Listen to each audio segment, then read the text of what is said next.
My story starts when I was 23, living in my grandmother's old house in the suburbs.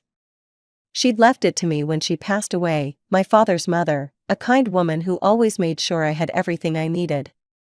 The house wasn't new or fancy, but it was solid and well-maintained, sitting in a quiet neighborhood where you could actually hear birds singing in the morning. I'm Leslie, and back then my life seemed pretty straightforward. I had a good job, my own home, and what I thought was a caring family, my mom, my stepfather, and my younger half-sister Piper, who had just turned 18. They lived in a more modern house closer to the city, though they were still paying off a hefty mortgage that would take them many more years to clear. "Leslie, honey, can we talk?" my mom asked one Sunday afternoon when she came over for our weekly coffee. "You know, your stepdad and I have been thinking. This house of yours, it's exactly what we've always dreamed of. The quiet location, the garden space." I nodded, wondering where this was going. "And I know your commute to work is pretty rough from here," she continued. "Our house is so much closer to your office." That's when she laid it out, her brilliant idea to switch houses. They would move into my grandmother's house, and I would take their place in the city home.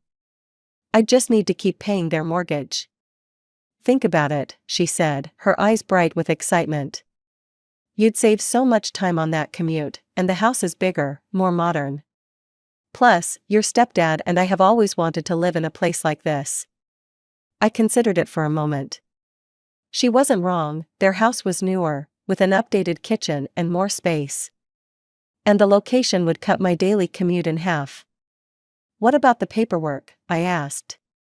"Shouldn't we get something in writing?" Mom waved her hand dismissively. "Oh honey, we're family. Why waste money on lawyers?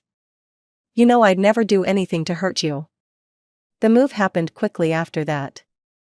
I settled into my new place easily enough. Every month, I faithfully sent Mom the mortgage payment, usually more than the required amount, because I wanted to help pay it off faster. I put money into fixing up the house too, replacing old appliances and giving several rooms a fresh makeover. For 4 years, that was our arrangement. I paid the mortgage without fail, often contributing extra when I could. Everything seemed perfect. I had a shorter commute, a modern home, and what I thought was a solid agreement with my family. The business trip to the neighboring state seemed like any other, 2 weeks of meetings, presentations, and hotel rooms. I was actually looking forward to getting back home and sleeping in my own bed. The last thing I expected was to find myself locked out of my life. It was a chilly evening when my Uber dropped me off. I wheeled my suitcase up the driveway, noticing something odd. The porch light was on, and I could hear voices inside. Weird, since I lived alone and definitely hadn't left any lights on. "What the hell?" I muttered, trying my key in the lock. It didn't fit.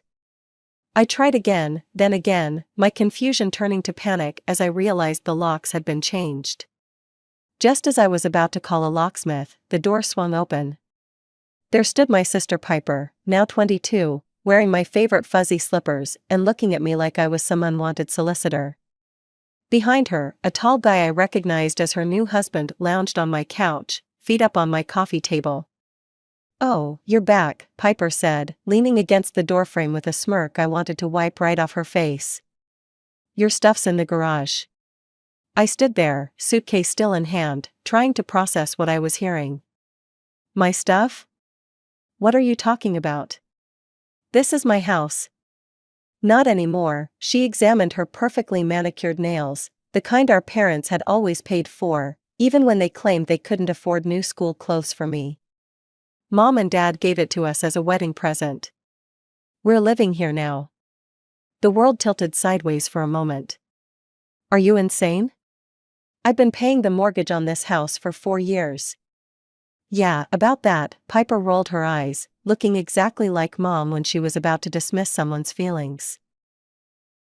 "That's not really my problem.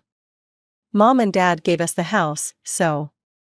She made a shooing motion with her hand. "You need to leave. Get off our property, before we call the cops." Standing there on my own porch, suddenly homeless, memories started flooding back, all the times Piper had gotten special treatment. The new iPhone when I was still using a flip phone.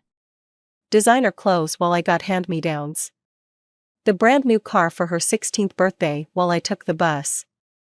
The expensive college tuition while I worked my way through community college.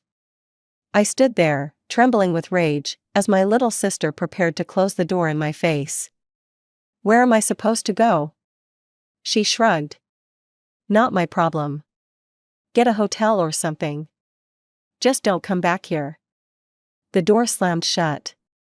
I heard laughter from inside, my sister and her husband, making themselves at home in the house I'd spent 4 years paying for, improving, making my own. I don't remember walking back to my car. I don't remember the drive to our parents' house, my grandmother's house, the one I'd given them in our swap. All I could think about was how this pattern had been there all along. The favoritism. The special treatment.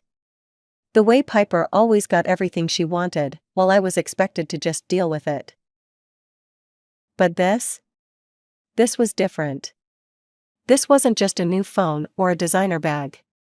This was my home, my life, everything I'd worked for. I stormed up to my old house ready for a fight. The porch light cast long shadows across the garden I'd tended for years before our swap. My hand was already formed into a fist when I reached the door, and I pounded on it hard enough to hurt. Mom, open up.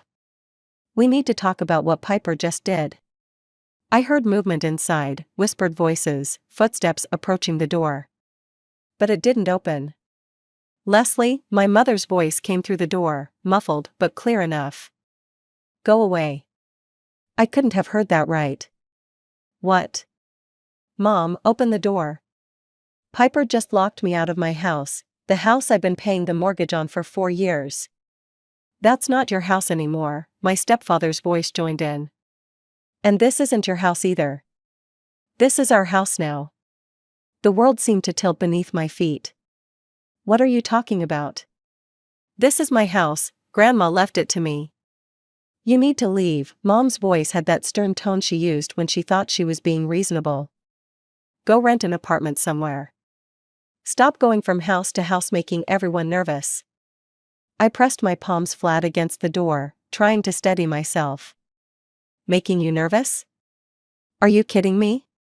You've thrown me out of my home. Piper's living in the house I've been paying for, and now you won't even let me in to talk about it? We've invested a lot in this house, Mom snapped back. We've done renovations, improvements. And what about all the money I spent fixing up your house? I was screaming now, past caring what the neighbors might think.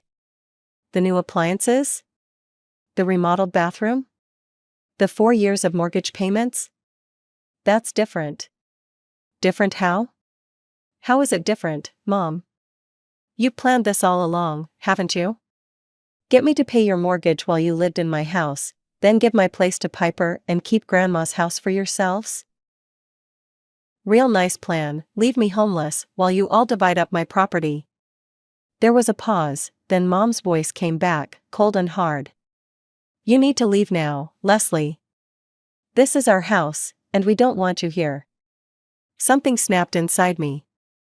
For years of mortgage payments, countless home improvements, and a lifetime of watching Piper get everything she wanted, it all crystallized into a single, clear thought. Actually, Mom, you're wrong about one thing, I said, my voice suddenly calm. This is my house, legally. The deed is still in my name. Grandma left it to me, remember? And since you're so fond of kicking people out of their homes, maybe it's time I returned the favor. You wouldn't dare, my stepfather growled. Try me, I shot back. I'm done being the nice one. I'm done watching you favor Piper while you use me. Get out of my house, or I'll have you evicted, legally. Silence from behind the door. I waited a moment longer, then turned and walked away. I had nowhere to go, but I knew what I had to do. An hour later, I was checking into a cheap hostel, my suitcase still packed from my business trip. I pulled out my phone and started searching for lawyers. The lawyer I hired, Mr. Thompson, didn't mess around. Within 2 days, he had prepared all the necessary eviction documents. I stood behind him on my porch, watching as he knocked on the door with sharp, professional raps. Mom opened it this time, her face turning pale when she saw the legal documents in Mr. Thompson's hand. "Good morning, Mrs. Carter," he said, his voice crisp and businesslike. "I'm here on behalf of your daughter Leslie, the legal owner of this property. I'm serving you with an eviction notice." "You can't do this," my stepfather appeared behind Mom, his face red with anger. Mr. Thompson remained unfazed. "Actually, we can and we are. You have 3 days to vacate the premises. If you fail to comply, we'll be forced to involve the police and pursue legal action for forcible eviction." I stood silently, watching my mother's face cycle through shock, anger, and finally, fear. She tried to catch my eye, but I looked away. I was done with her manipulation. "Leslie, honey," she attempted, her voice sugary sweet. "We can talk about this. The time for talking was before you locked me out of my house and gave it to Piper." I cut her off. 3 days, Mom. That's all you get. Those 3 days were the longest of my life. I stayed in my hostel, jumping every time my phone rang. But surprisingly, they actually complied. On the morning of the 4th day, Mr. Thompson called to inform me that my parents had moved out and the house was clear. When I arrived, they were loading the last of their boxes into a moving van. Mom stood in the driveway, watching me with red-rimmed eyes. "You're no daughter of mine," she hissed, tears streaming down her face. "You're a traitor. After everything we've done for you." "Done for me?" I laughed bitterly. "You mean using me to pay your mortgage for 4 years while you planned to steal my house?" "Yeah, thanks for that." She got into their car without another word, and I watched them drive away to whatever rental they'd managed to find. The moving van followed, and suddenly the driveway was empty. My house was mine again. Inside, I found chaos, drawers left open, things strewn about, but nothing major damaged. As I stood in my grandmother's living room, a thought struck me with crystal clarity: I was done paying their mortgage. They'd broken our verbal agreement the moment they locked me out of the house I'd been paying for. Now they could deal with the consequences. I sat down in my grandmother's old rocking chair, feeling her presence around me, and for the first time since this nightmare began, I smiled. I couldn't stop thinking about all the money I'd poured into my parents' place. New kitchen appliances, that expensive water heater, the bathroom renovation. I'd treated that house like it was really mine, believing that one day it would be. The real kick in the teeth was the mortgage. For years of payments, always sending more than required, thinking I was doing something smart for my future. According to my calculations, there was only about $50,000 left to pay off. 2 more years of payments at the rate I was going, and the house would have been fully paid for. I'd been so close. All that money, I whispered to the empty room. All those extra payments.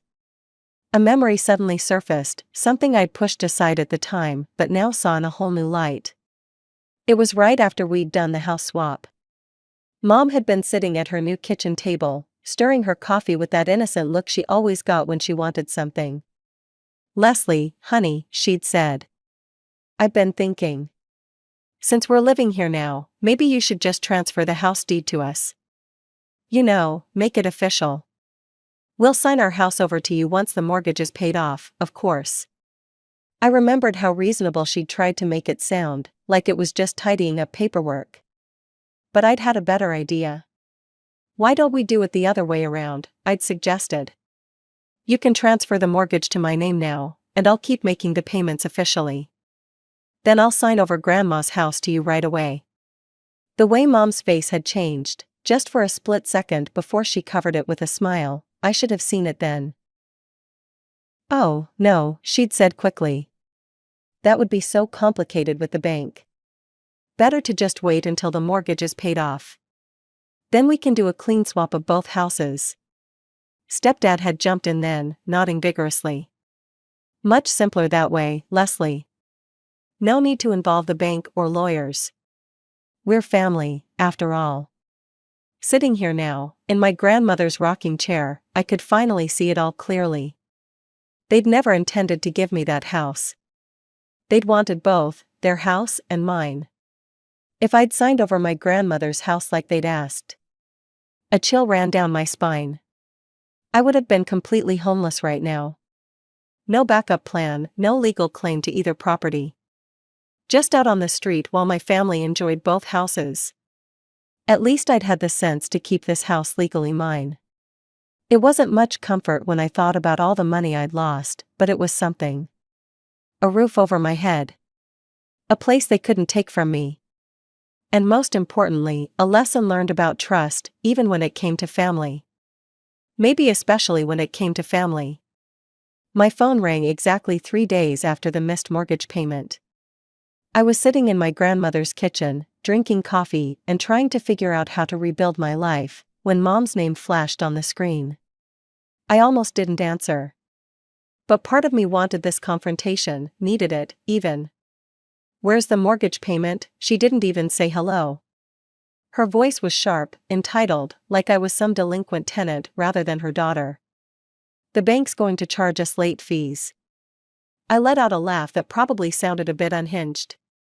"Are you seriously calling to ask me for money right now?" "Of course I am. You need to pay the mortgage."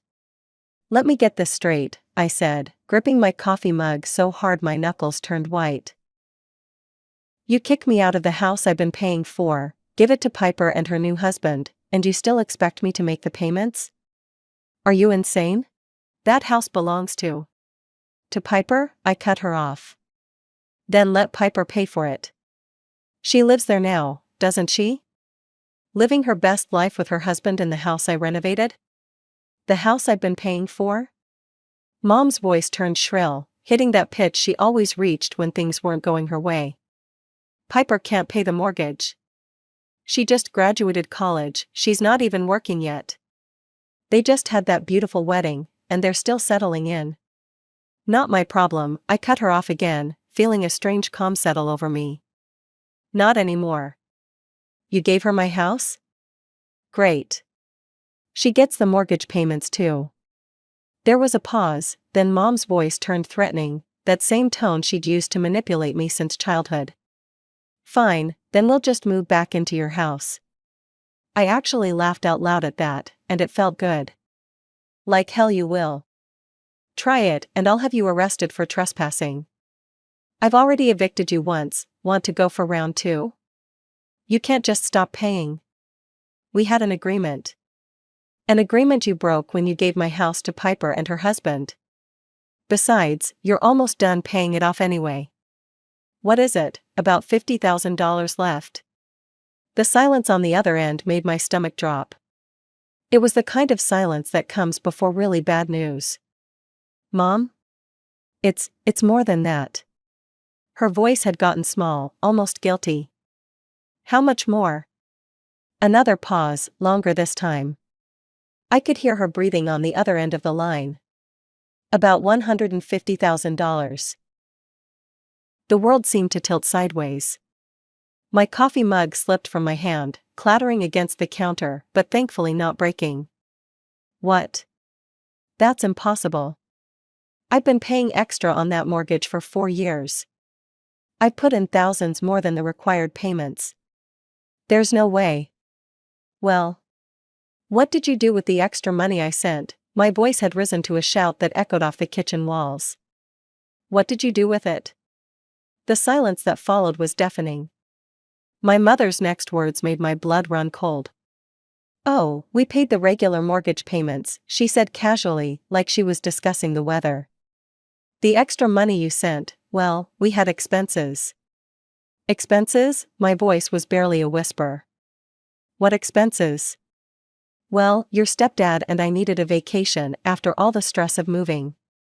We went to Europe for 3 weeks, Paris, Rome, Madrid. Beautiful cities." She actually sighed dreamily. "Then there was Piper's college tuition, you know how expensive private universities are these days. And of course, we had to renovate the house." I couldn't breathe. 4 years of extra payments, thousands and thousands of dollars, spent on vacations and renovations, while I thought I was paying down the mortgage. "You stole from me," I managed to say, You took my money and went on vacation with it? Don't be so dramatic, Leslie. We're family. We just redistributed the funds where they were needed most. I hung up. My hands were shaking so badly I dropped the phone. For an hour, I just sat there in my grandmother's rocking chair, trembling with rage and betrayal. When I finally managed to stop shaking, I blocked their numbers, all of them. Mom, Dad, Piper. Done. But of course, it wasn't that easy. 2 days later, they showed up at my door, pounding and yelling like they owned the place. Open this door right now, Mom's voice was shrill. We need to talk about the mortgage payment. I stood on the other side of the door, not moving. There's nothing to talk about. I'm not paying another cent. You have to, stepdad's voice now, angry and demanding. You're responsible for the payments. Actually, I'm not, I called back, feeling stronger with the solid door between us. But you know what I do have? Bank statements showing every payment I made. Text messages and emails about our house swap agreement. Evidence of fraud, according to the lawyer I talked to yesterday. Silence from the other side of the door. If you don't stop harassing me, I continued, I'll take you to court. And trust me, I can afford a long, expensive legal battle a lot better than you can. Want to try your luck?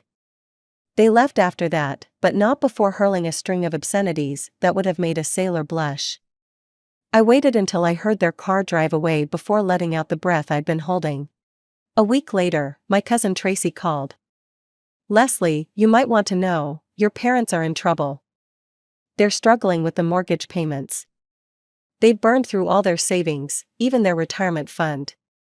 And Piper, she had a huge fight with them when they told her she needed to start paying the mortgage. Apparently, she screamed that they promised her a free house, not a debt. The neighbors said they could hear the shouting from across the street. I hung up and stared out my window at the garden. The irises my grandmother planted were blooming, their purple petals bright against the green leaves. She'd always told me that you reap what you sow. I wondered what my family would harvest from the seeds of betrayal they'd planted. 3 months after I stopped paying the mortgage, I heard through the grapevine that my parents had finally shown their true colors to Piper too. My cousin Emma called to tell me the story. You won't believe this, she said. They actually called the police on Piper and her husband. Apparently, they told Piper she had to start paying the mortgage or get out. When she refused, they showed up with 2 police officers and an eviction notice. The neighbors said Piper was screaming about broken promises the whole time they were packing their stuff. But that was just the beginning. The calls started coming in from various family members, each with a new piece of the puzzle. Aunt Sarah told me they were asking everyone for loans. Uncle Bob said they'd tried to refinance, but been denied. Cousin Mark mentioned they were looking into reverse mortgages. Then came the call that really opened my eyes. Aunt Mary, Mom's sister, always the family gossip, had the real scoop. Did you know about the other loans? She asked, her voice dropping to a conspiratorial whisper. They took out personal loans for Piper's car, that fancy Mercedes she got for graduation. And you won't believe this, but they borrowed money for her honeymoon too. Paid for her and her husband to spend 2 weeks in the Maldives. They're in debt up to their eyeballs. I sat with that information for a while, thinking about all the times I'd eaten ramen noodles to save money for extra mortgage payments. The final piece of the puzzle came from my friend Sarah at the bank. We were having coffee when she leaned across the table, looking concerned. I probably shouldn't tell you this, she said, but the bank sent your parents a demand letter last week. They're 3 months behind on payments now. I stirred my coffee slowly. Let me guess, they're about to lose the house? She nodded. If they don't come up with the money soon, the bank will foreclose. I knew what would happen next. They'd show up at my door, crying and apologizing, begging for help. They'd promise to do better, to make it right. Mom would probably bring her apple pie, just like she had when she first suggested the house swap. But I was done. Done being their ATM, done watching them favor Piper, done letting them manipulate me. They'd made their choices: multiple mortgages, personal loans, lavish trips, and expensive cars.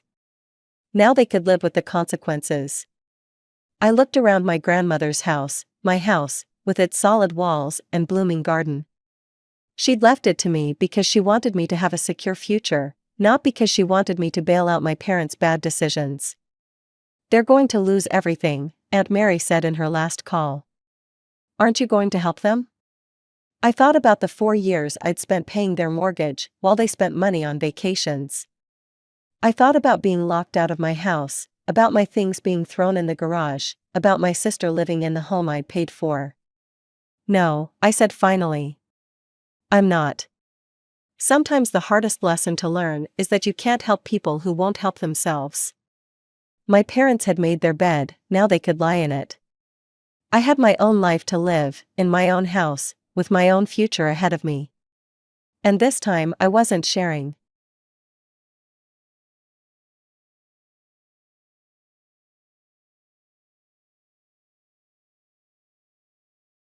I've been wanting to say this, but I don't like anything about you. From now on, we'll live just as a family, so please leave this house. Don't get involved with us anymore.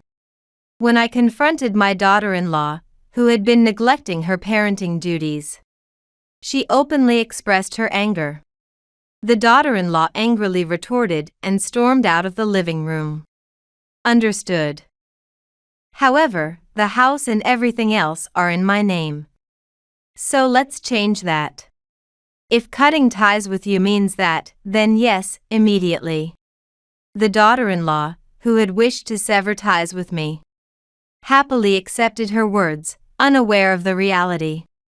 She did not realize that this change of ownership would soon lead her to experience her own hell. This all happened before my grandchild was born. My name is Susan Morris. I am a certified public accountant and a career-driven woman. My family consists of just my son. As for my husband, he passed away from illness soon after our son, Matt, was born. He was a man of strong morals and conviction, and I adored him. When he died, I felt so alone that I even thought about following him in death. However, the one treasure he left me, my son Matt, gave me a reason to live. He was like the sun, giving me a reason to protect and fight. He didn't do anything special, but it was his tears and his efforts to reach out to me that kept me going all these years. Now, my son is a working adult. After studying hard, he landed a job at a major company, making any mother proud of his growth.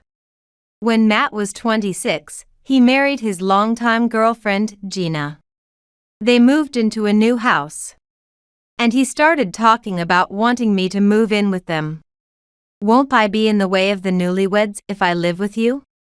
When Gina and Matt came to our house, we talked over a family dinner.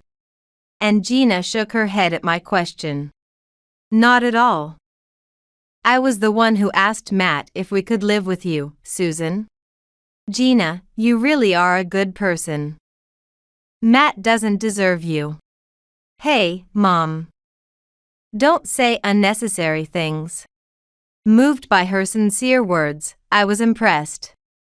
Gina, 6 years older than my son, was assertive and straightforward. But she was also caring and affable. She was positive about living together. And I had no worries about moving in with the young couple. At first, our household was harmonious, and there were no problems. However, that changed dramatically soon after we started living together.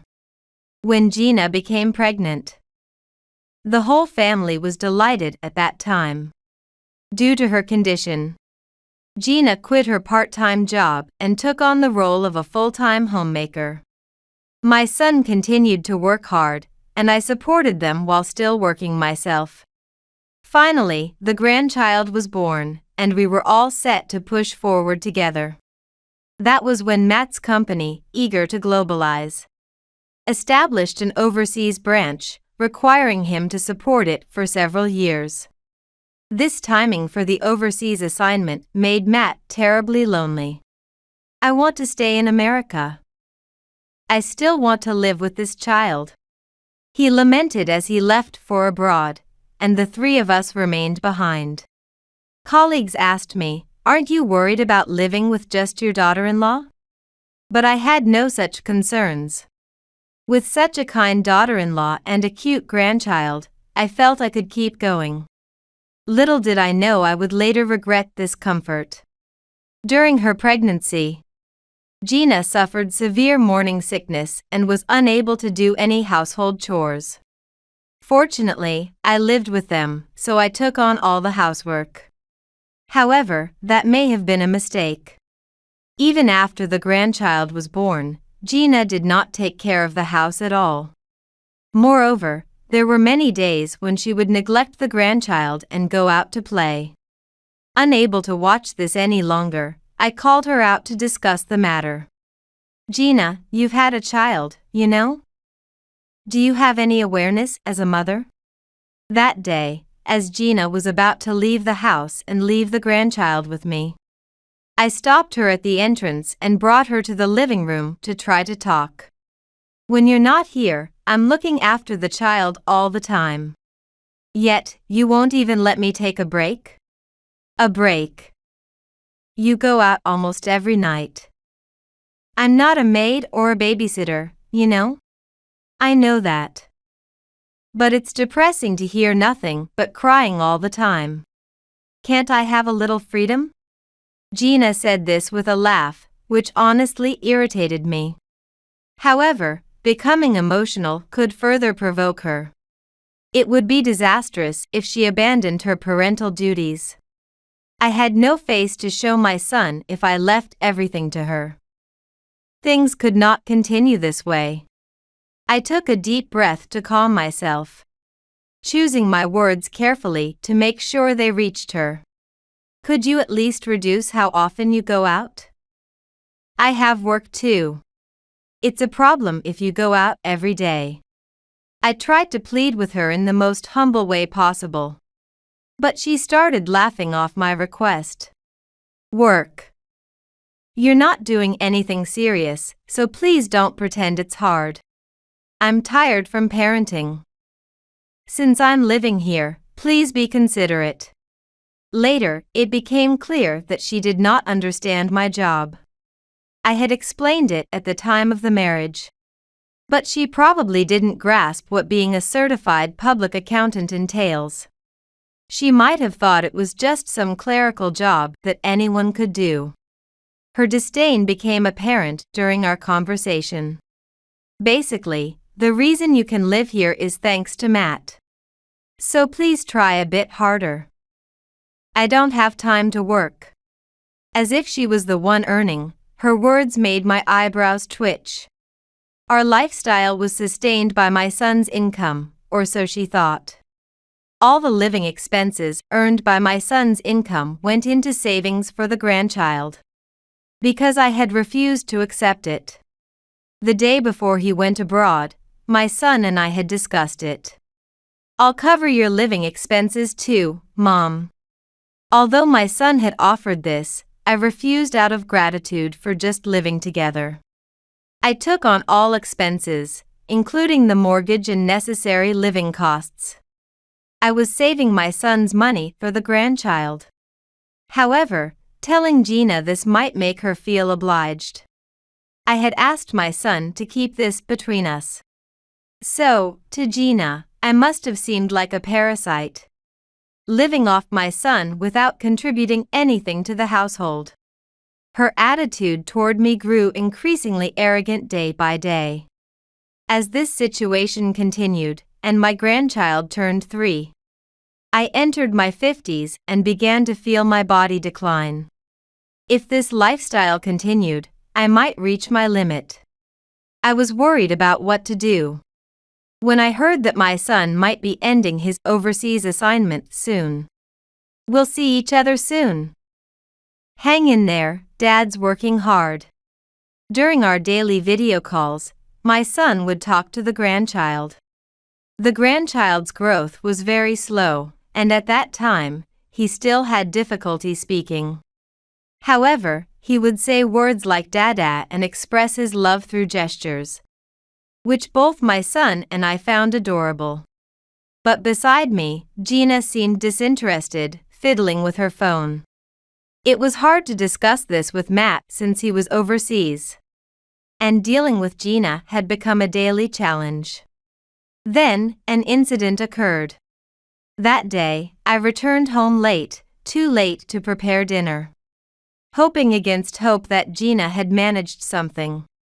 I parked the car and immediately heard my grandchild's cries from outside. Rushing inside, I found laundry left undone. My grandchild, whose diaper had not been changed, was scratching his bottom and crying out for a change. Where was Gina? Looking around, I caught sight of her sleeping carelessly on the living room sofa. I couldn't believe she was sleeping while my grandchild cried so desperately. In contrast to the crying child, Gina was snoring loudly, sleeping soundly. Exhausted from work and daily stress, I decided to wake her up forcefully. Wake up! What are you doing? TCH, so noisy. Stop yelling right by my ear. Perhaps it was the way I removed the blanket she was under that made her click her tongue. Waking up cranky, Gina slowly sat up, scratching her hair and looking lethargic, which only irritated me further, increasing my frustration. How can you sleep so carelessly when the child is crying? I'm tired too. Don't yell at me when I've just woken up. I can hear you, okay? Tired? What are you tired from? You don't do anything around the house. I am taking care of the child. Why do you act so high and mighty when you don't know anything? Gina's mood was at its worst, and she retorted, glaring at me as she spoke. Her attitude was unforgivable, and I clenched my fists in anger. I was about to retort further when my grandchild tugged at my pants, indicating that his diaper was uncomfortable. Remembering my role, I momentarily left Gina alone and attended to my grandchild. Sorry, I know it's itchy. I'll change it right now. While changing the diaper with a gentle tone, far different from how I spoke to Gina, I noticed that my grandchild continued to cry even after being cleaned. Wondering why, I remembered Gina had been asleep. Could it be that you haven't eaten either? Though I wasn't sure if my grandchild could understand, I asked anyway. Seemingly frustrated by his inability to speak, his crying didn't subside. But he gestured towards his stomach to show he was hungry. Furious over this unacceptable situation but holding back my anger, I quickly prepared some food. Once he began eating, my grandchild laughed innocently while watching TV and eating. Finally, I could relax. After settling down, I slumped over the table, utterly exhausted. Why should I have to endure this? It was all because she refused to take care of the house or the child properly. My forgotten anger resurfaced, exacerbated by Gina's voice overhead. Is this all for dinner tonight? It doesn't have any meat. Displeased by the fish-based dinner, Gina complained. Something inside me snapped, and I sternly told her to sit down. Sit down, we need to talk. Is this going to take long? I was about to go out. Just sit down. My raised voice startled Gina, visibly making her jump. Fortunately, my grandchild was too engrossed in the TV to notice our situation. Reluctantly sitting down amid complaints, Gina was met with my stern words. I'm not saying you can't go out or must always stay home. But lately, you've been far too indifferent towards the child. Indifferent? That's an exaggeration. I'm not ignoring him, and today I was just tired and took a nap. Tired from napping. It's because you keep going out at night that you don't have the energy during the day.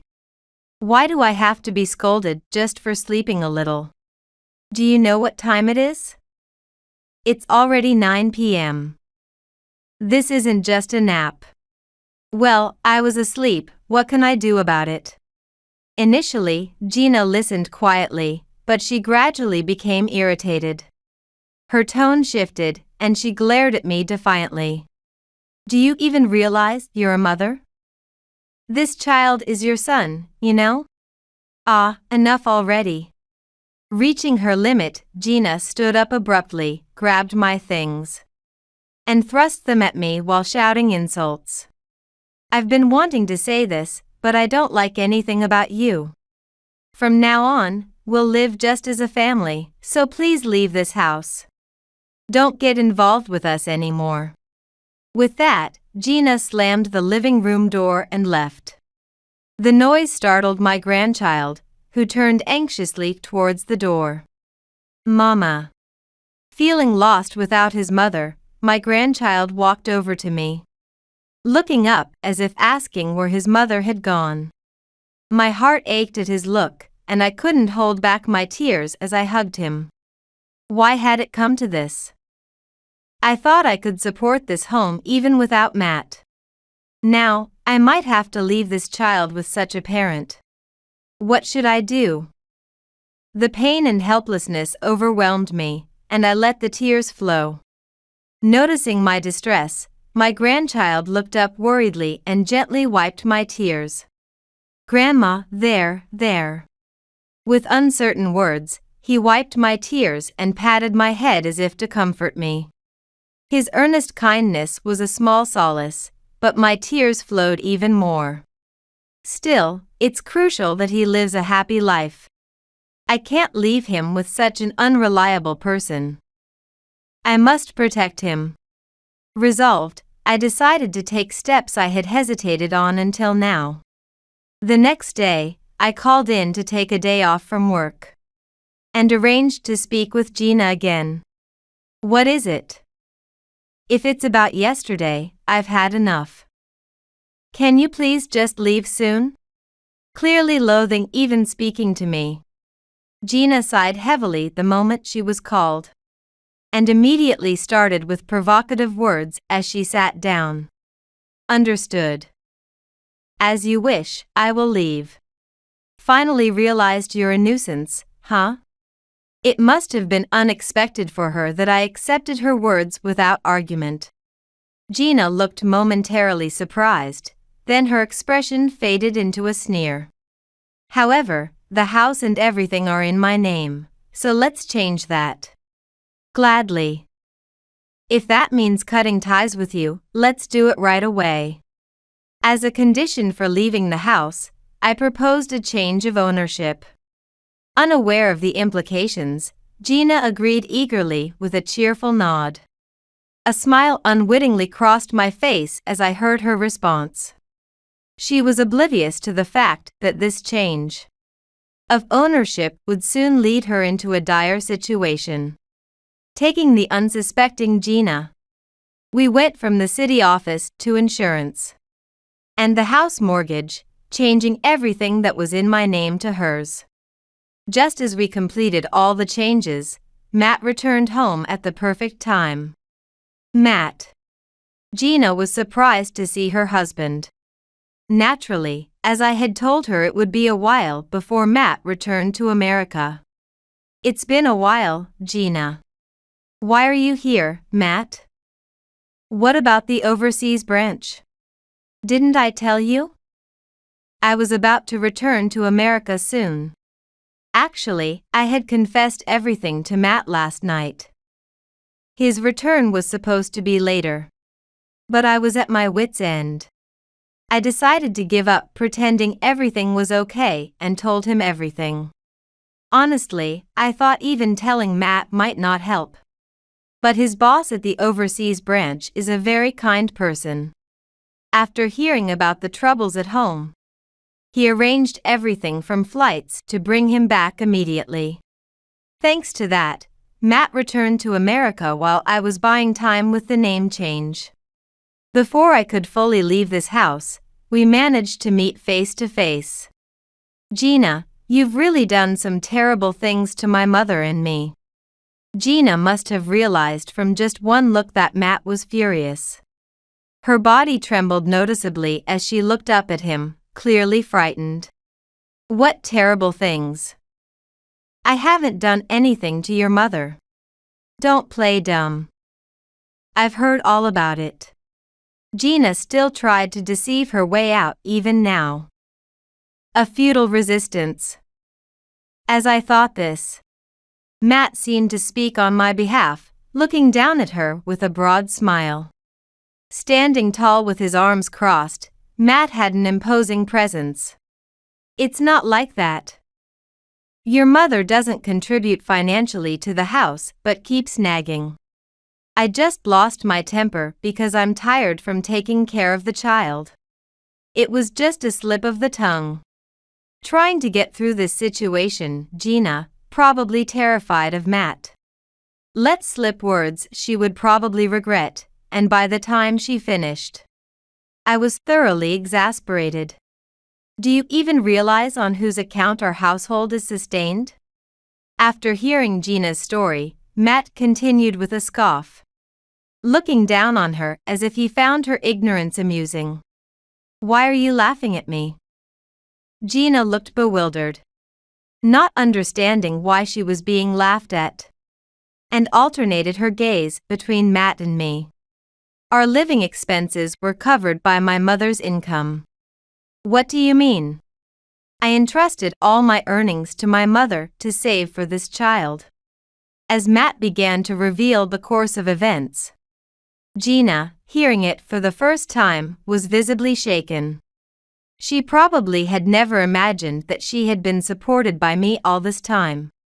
It was as if her face showed she realized she had committed a terrible mistake. Why do you think you had to change everything into your name today? Huh? Confused by Matt's sudden question. The situation only intensified as he pressed her further. You thought you succeeded in getting my mother to leave, didn't you? Hit with the truth, Gina found no words to return. Perhaps her reaction was also amusing, as Matt approached her with a malicious grin. The person who's been patiently keeping our home together wouldn't just leave. Because of your harassment. But then why? It was my instruction. Gina snapped back at his words, and Matt cut her off. What? Why would you do something like that? Because, if I didn't make changing the name a condition for leaving, you might not have acted so readily. Why would we need to change the name? Just drive out your mother, and we three can live here. Perhaps Gina still believed Matt was on her side. Both Matt and I were taken aback by her statement. And perhaps it was just too absurd for Matt, who burst into laughter, holding his stomach. Come on, jokes should only be about your face. There's no way we'd continue living with you after driving my mother out. So, then why change the ownership to me? To get a divorce, of course. With that, Matt handed her the divorce papers. The papers practically slapped her face, causing her to stagger back in shock, barely managing to stand her ground. After hearing all this, there's no way I can leave this child and my mother in your care. Nor is it remotely possible for me to continue as your husband. Wait, this is too unreasonable. Unreasonable? You're the one to talk. Look back at what you've done to my mother. Matt's anger erupted with the word unreasonable. He yelled at her, seemingly venting not only his anger but mine as well. Trusting you even slightly to take care of my mother and child was my mistake. From now on, I'll protect them. Today marks the end for us. Even if we divorce, the money saved is mine. Realizing that begging further was futile, Gina shifted her strategy to cling to money. As discussions of divorce and asset division began, she demanded Matt's money. Disgusted by her behavior, I sighed deeply. And do you know why I was paying the living expenses? There's another reason I did it. Why did I cover the living expenses and save Matt's money in such a way? Huh? All the accounts under our grandchild's name were created by me. What do you mean? I don't understand what you're saying. Uncomprehending, Gina responded as if she couldn't grasp the meaning. In divorce proceedings, savings in a child's name can sometimes be considered part of the marital assets. To prevent this, I received the living expenses from Matt. And I saved it as a gift for our grandchild. I did this so that if something happened between us and we divorced, the grandchild's savings wouldn't end up being yours. And neither would Matt's past savings go to you. So, the money that would go to you is very limited. So that's it. I had not prepared for divorce per se.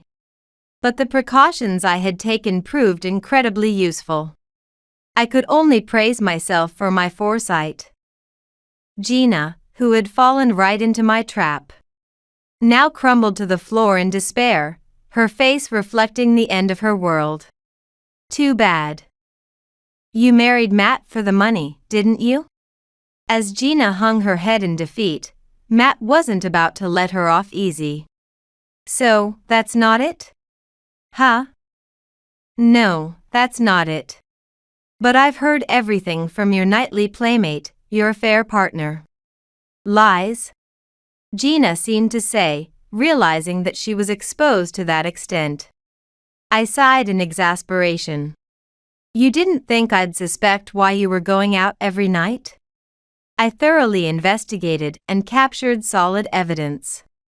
If you want, the affair partner even confessed. Saying this, I showed her a voice recorder and several photos of her entering a hotel.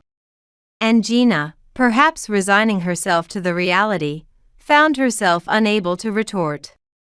It seems that after marrying Matt, she had reconnected with an old boyfriend. She started an affair with him and apparently had been giving him money. But unfortunately for you, all your schemes fell through. My salary isn't even close to what my mom earns. Your mother's job is just clerical, right? How could she possibly earn more than you, Matt? The income of a certified public accountant increases the more they advance in their career. If we're talking about Mom's current income, it's around $100,000, isn't it? $100,000? Hearing about my income, Gina was visibly shocked. Regret your ignorance. My mom isn't someone you can look down on like that. But if I try. Gina. As Gina was about to retort with vehemence towards Matt, I couldn't stand watching her any longer and intervened between them. No matter how much you cry and wail, you can't overturn the facts anymore. Stop displaying such disgraceful behavior. It's just unsightly. After that, she bit her lower lip in frustration. Then she began pleading with Matt, crying not to divorce her. Perhaps thinking about how difficult it would be to find a job and support herself at 35 with no job experience. Desperately clinging to a straw, she cried to Matt. However, my family-oriented son would not allow that, declaring firmly, "I'll make sure you face the consequences." He refused her pleas and, as promised, filed for divorce mediation. Moreover, he went through with suing her for all the verbal abuse and neglect she had directed at our grandchild. Thanks to that, her life became a debt hell. With the house mortgage to repay, it seemed she had no choice but to declare bankruptcy. What became of her after that? I do not know, but rumors say she is now living on social welfare. Time has passed since then, and I am now 76 years old, living with my son and grandchild. This spring, my grandchild announced he was getting married.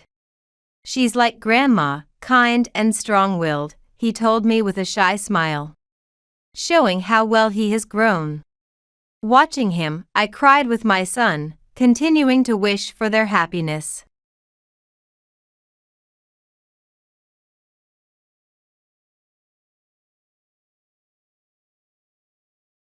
The front door won't open.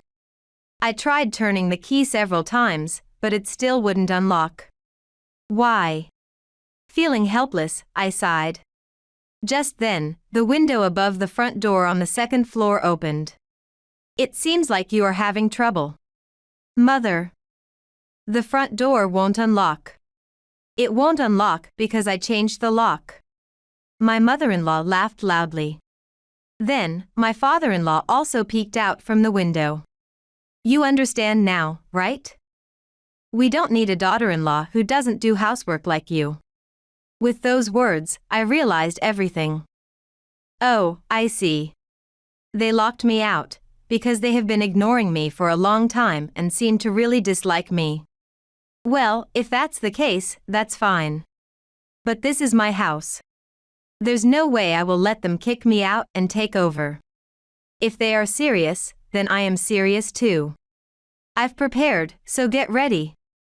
Looking at my in-laws by the window, I took out my smartphone. My name is Angela Johnson. I run a company that provides various services, including housekeeping services. Running a company has been much harder than I thought. Being swamped with work every day, I missed out on marrying earlier. By the time I realized it, I was in my late 30s. However, because I was managing my company, I was able to meet Tom.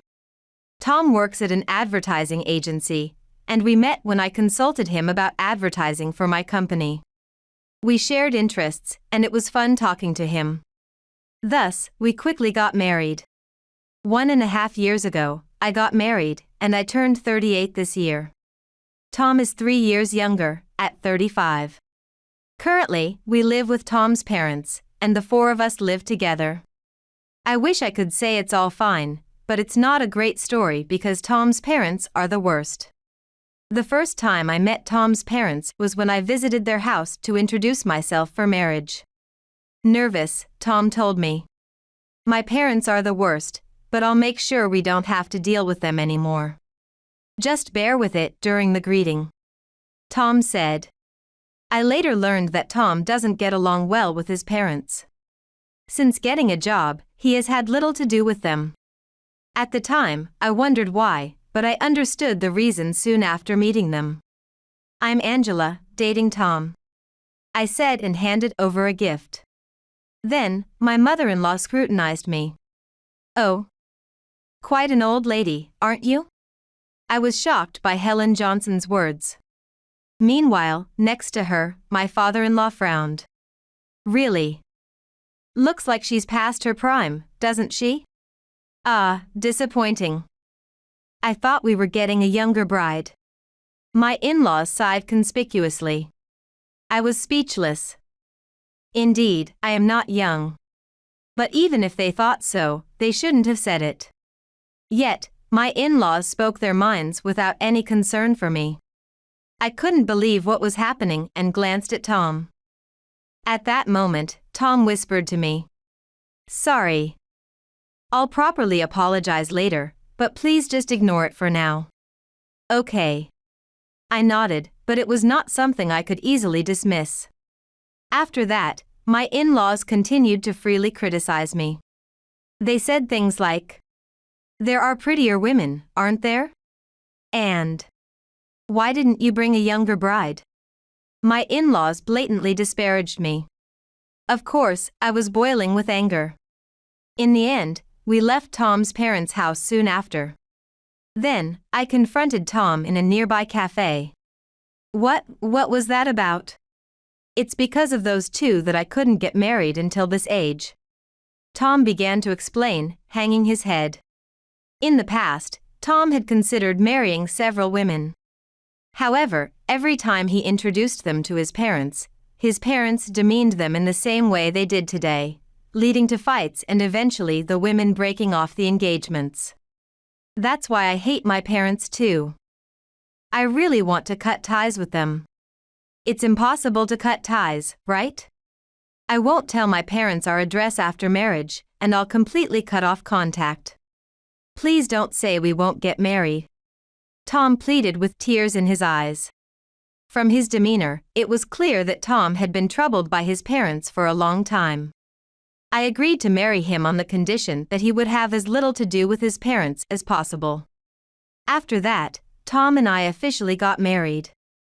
After the marriage, we lived in my house.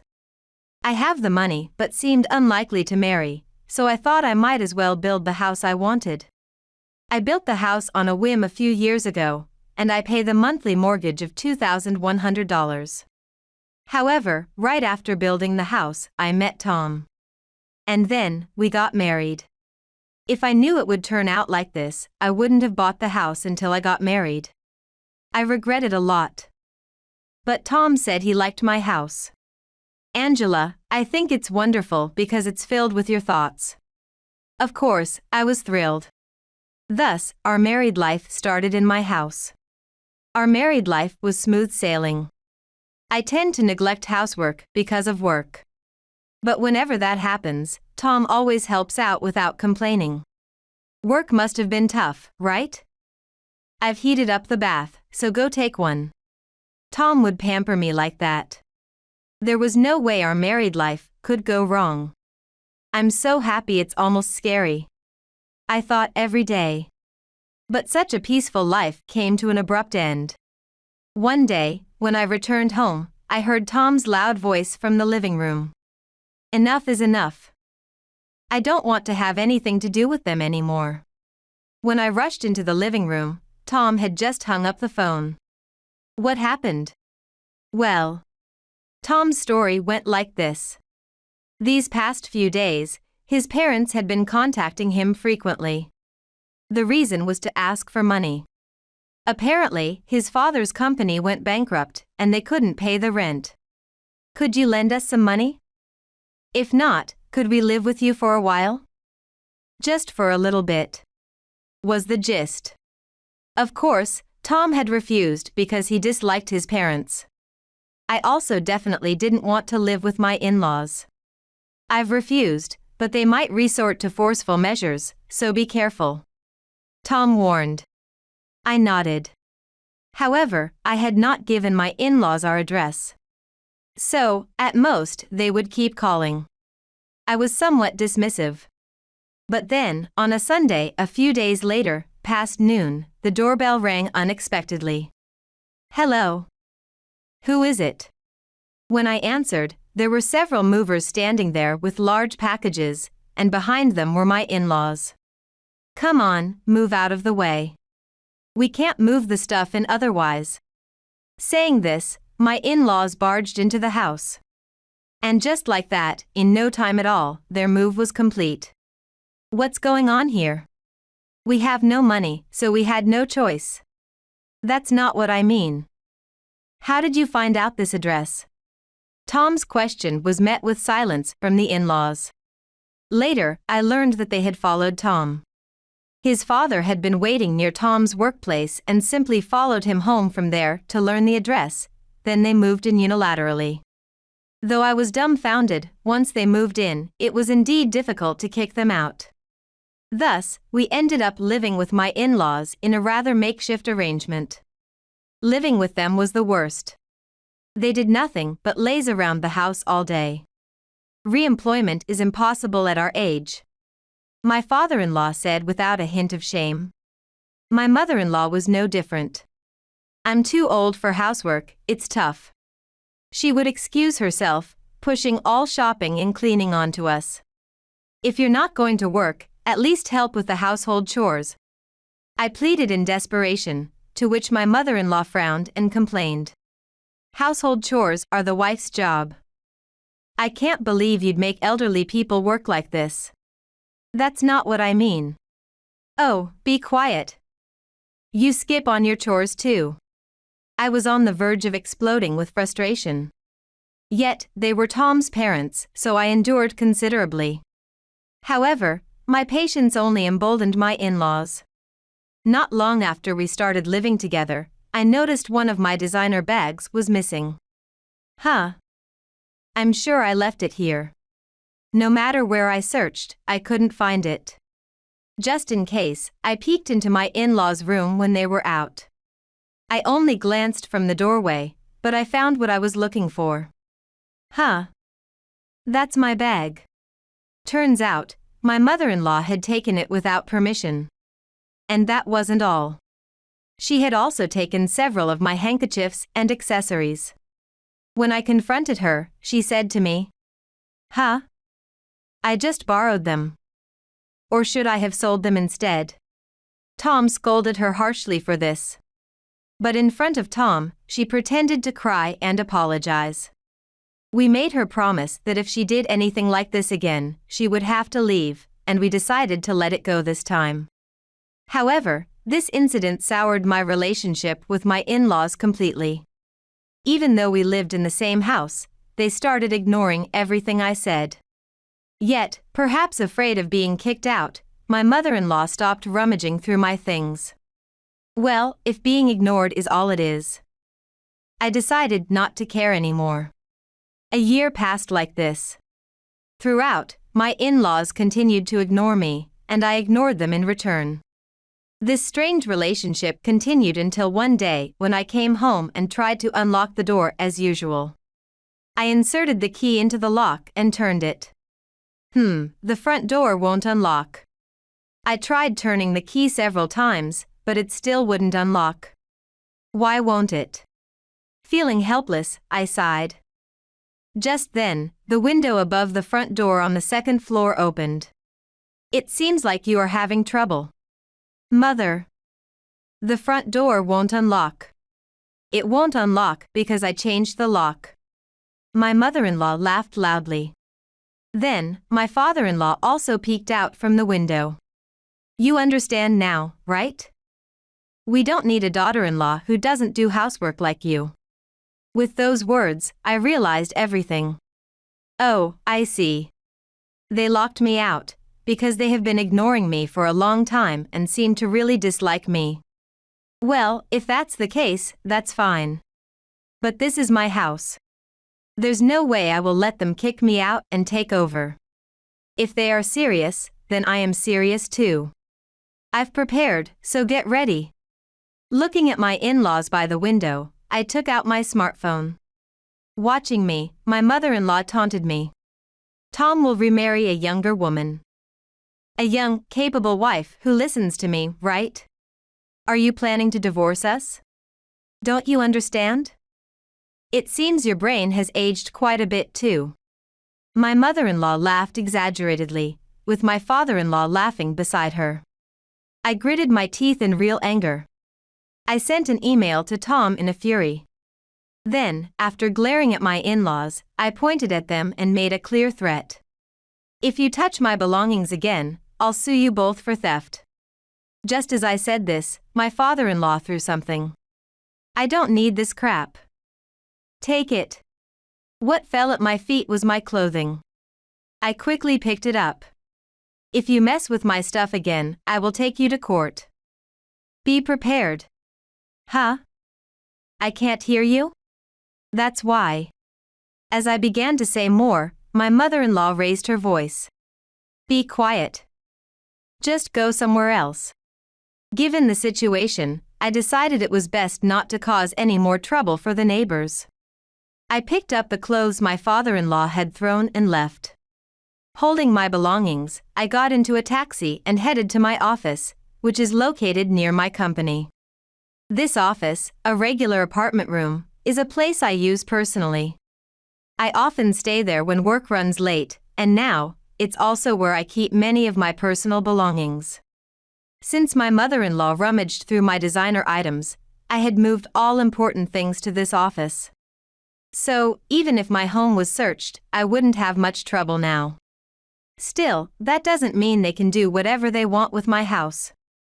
I said loudly, trying to motivate myself. At that moment, Tom called. "Tom? Did you read my email?" "Yeah, I did." "Are you okay, Angela?" "Yes, for now." "Listen." I explained to Tom everything I had been thinking about on my way to the office. First off, we should sell the house currently occupied by his parents. Then, we'll look for a new place to live. Right now, his parents rely entirely on us, but it seems they plan to depend solely on Tom in the future. If I can pull Tom to my side, his parents will lose their lifeline. Once they run out of money and can't sustain their lifestyle, maybe they'll start to reflect on their actions. That was my thought. I've really reached my limit. This time, I'm completely cutting ties with those two. Tom seemed quite angry. If that's the case, this might actually work. Convinced of this, I immediately began the process of selling the house. The real estate registration information was kept in my office. Anticipating such an event, I had moved it there first when my mother-in-law rummaged through our things. Therefore, the sale of the house could proceed smoothly. However, the house was still under mortgage. I hoped it wouldn't end up in a negative equity situation. That was my only concern. It turned out to be an underloan situation. The sale price of the house exceeded the remaining mortgage debt. Of course, there would be capital gains tax. But there are tax exemptions available, so I consulted the tax accountant I always rely on for work. Thus, I successfully completed the sale of the house. Moreover, it only took a week to sell. Since I knew a real estate agent, we were able to sell the house faster than usual. Meanwhile, my in-laws, oblivious to this, made a carefree call after the sale was finalized. Tom hasn't come back home. You didn't say anything unnecessary, did you? Anything unnecessary? Since Tom and I are a couple, I spoke openly and truthfully. As a result, the only reason Tom isn't going there is because of them. When I pointed this out, my mother-in-law suddenly got angry. It's your fault. What are we supposed to do now? We're struggling without any money. Isn't that a result of your own actions? Huh? It's your fault. Send us money right away. I was speechless. They kicked themselves out, and now they were demanding money. If they need money, they should just work. Do they not understand their own situation? I had no words to return. Then, my mother-in-law raised her voice even louder. Are you listening? It's your fault Tom isn't coming home. As I said, that's your fault, Mother. Don't joke with me. It's your fault. Send us money right away. Do you understand? At that point, I was really fed up and hung up the phone before my mother-in-law could finish. I immediately blocked her number. There, that should do it. I decided to prepare for my next move. It was about 2 weeks after Helen Johnson's call. Thanks to blocking her, my phone hadn't rung. But Tom's phone was constantly ringing, with a troubling number of calls. He was clearly distressed.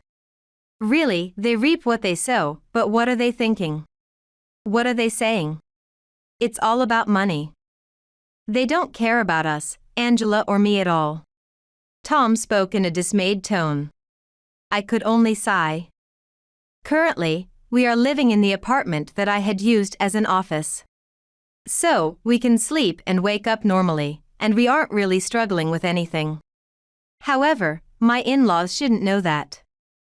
I think I should still be concerned about Tom. That's what parental affection is supposed to be. But it seems my in-laws only have money on their minds. It looks like I need to take some swift action. I picked up my smartphone. I contacted the real estate agent who had handled the sale of our house and arranged for them to evict my in-laws the next day. It might sound harsh, but actually, the agent would just talk to them. Since the house was sold, it's only natural they should move out. That's all that would be communicated.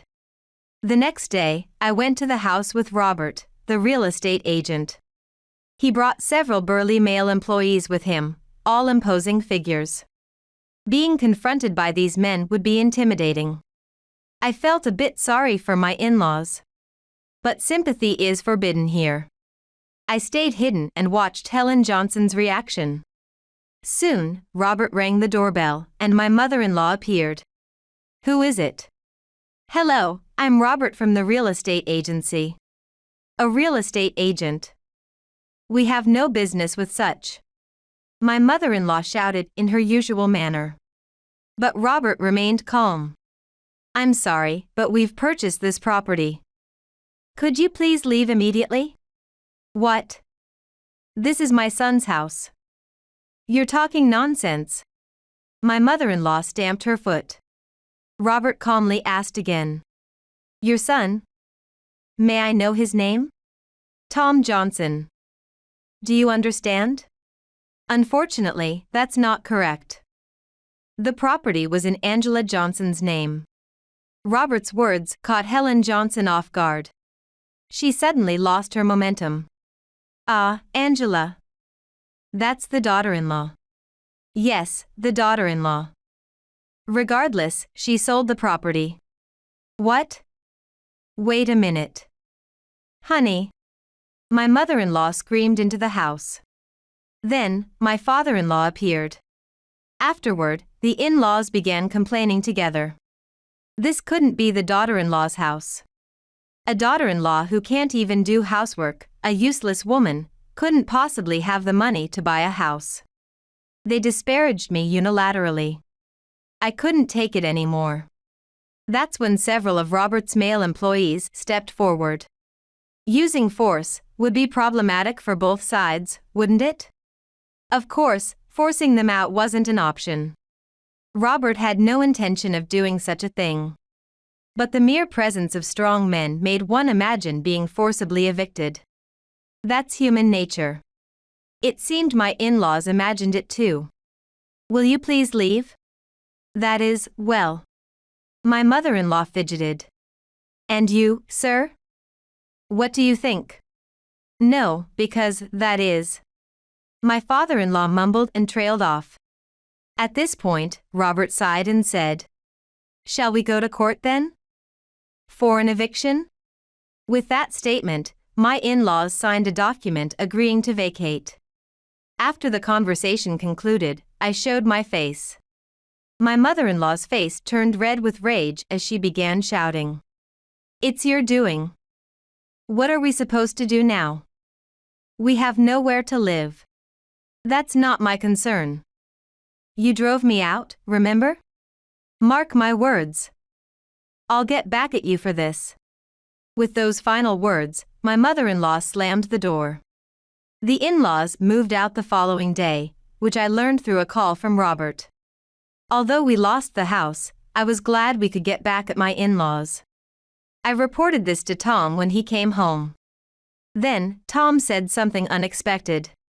Then, I'll build a house next time. Apparently, Tom had always planned to build a house after getting married and had been saving up for it. But when we decided to marry, I had already built a house to my liking. So, he thought he'd use the saved money for our retirement instead. But with this incident, I had to sell the house. So now Tom thought it was his turn. Really? That's wonderful. It won't compare to the house Angela built, but it will be big enough for 2 people to live comfortably. Wait. 3 people, right? I gently placed my hand on my stomach. What? Could it be a baby? Yes. I went to the hospital today. Just a few hours before this conversation, I had visited the local obstetrics and gynecology clinic. The examination confirmed that I was pregnant, which I also shared with Tom. Tom was overjoyed, and we were at the peak of happiness. A few days later, I received a strange call. The caller was an unknown number, and I had a bad feeling. The phone rang persistently, so I reluctantly answered. Hello? Is this Angela Johnson? It was a man's deep voice. Honestly, my heart skipped a beat. Yes, that's me. What can I do for you? I run a staffing company, my name is John, and... Despite my fear, John spoke very politely. He explained that his staffing company had an office nearby. Apparently, there had been a commotion in front of his office a few hours ago. This company is run by fraudsters. The worst person who abandons their parents is the president. Two men and women were causing a scene like this. Of course, the staff quickly restrained the two. Then, John had asked them, "Why are you doing this to me? What grudge do you have against me?" The frightened man and woman froze completely. They couldn't speak and just trembled. Eventually, the contact information they provided was my cell phone number. Could it be that those were my in-laws? They said their names were Dan Johnson and Helen Johnson. Aren't they your parents? Oh, those are my in-laws. Actually, I explained how they had unilaterally changed the locks to my house and kicked me out. Meanwhile, John told me that my in-laws had some old company documents of mine when they were caught. It seems John's office is located where my company used to be. Essentially, my in-laws mistook my company for John's and did this out of spite because I had kicked them out. Suddenly, John became angry.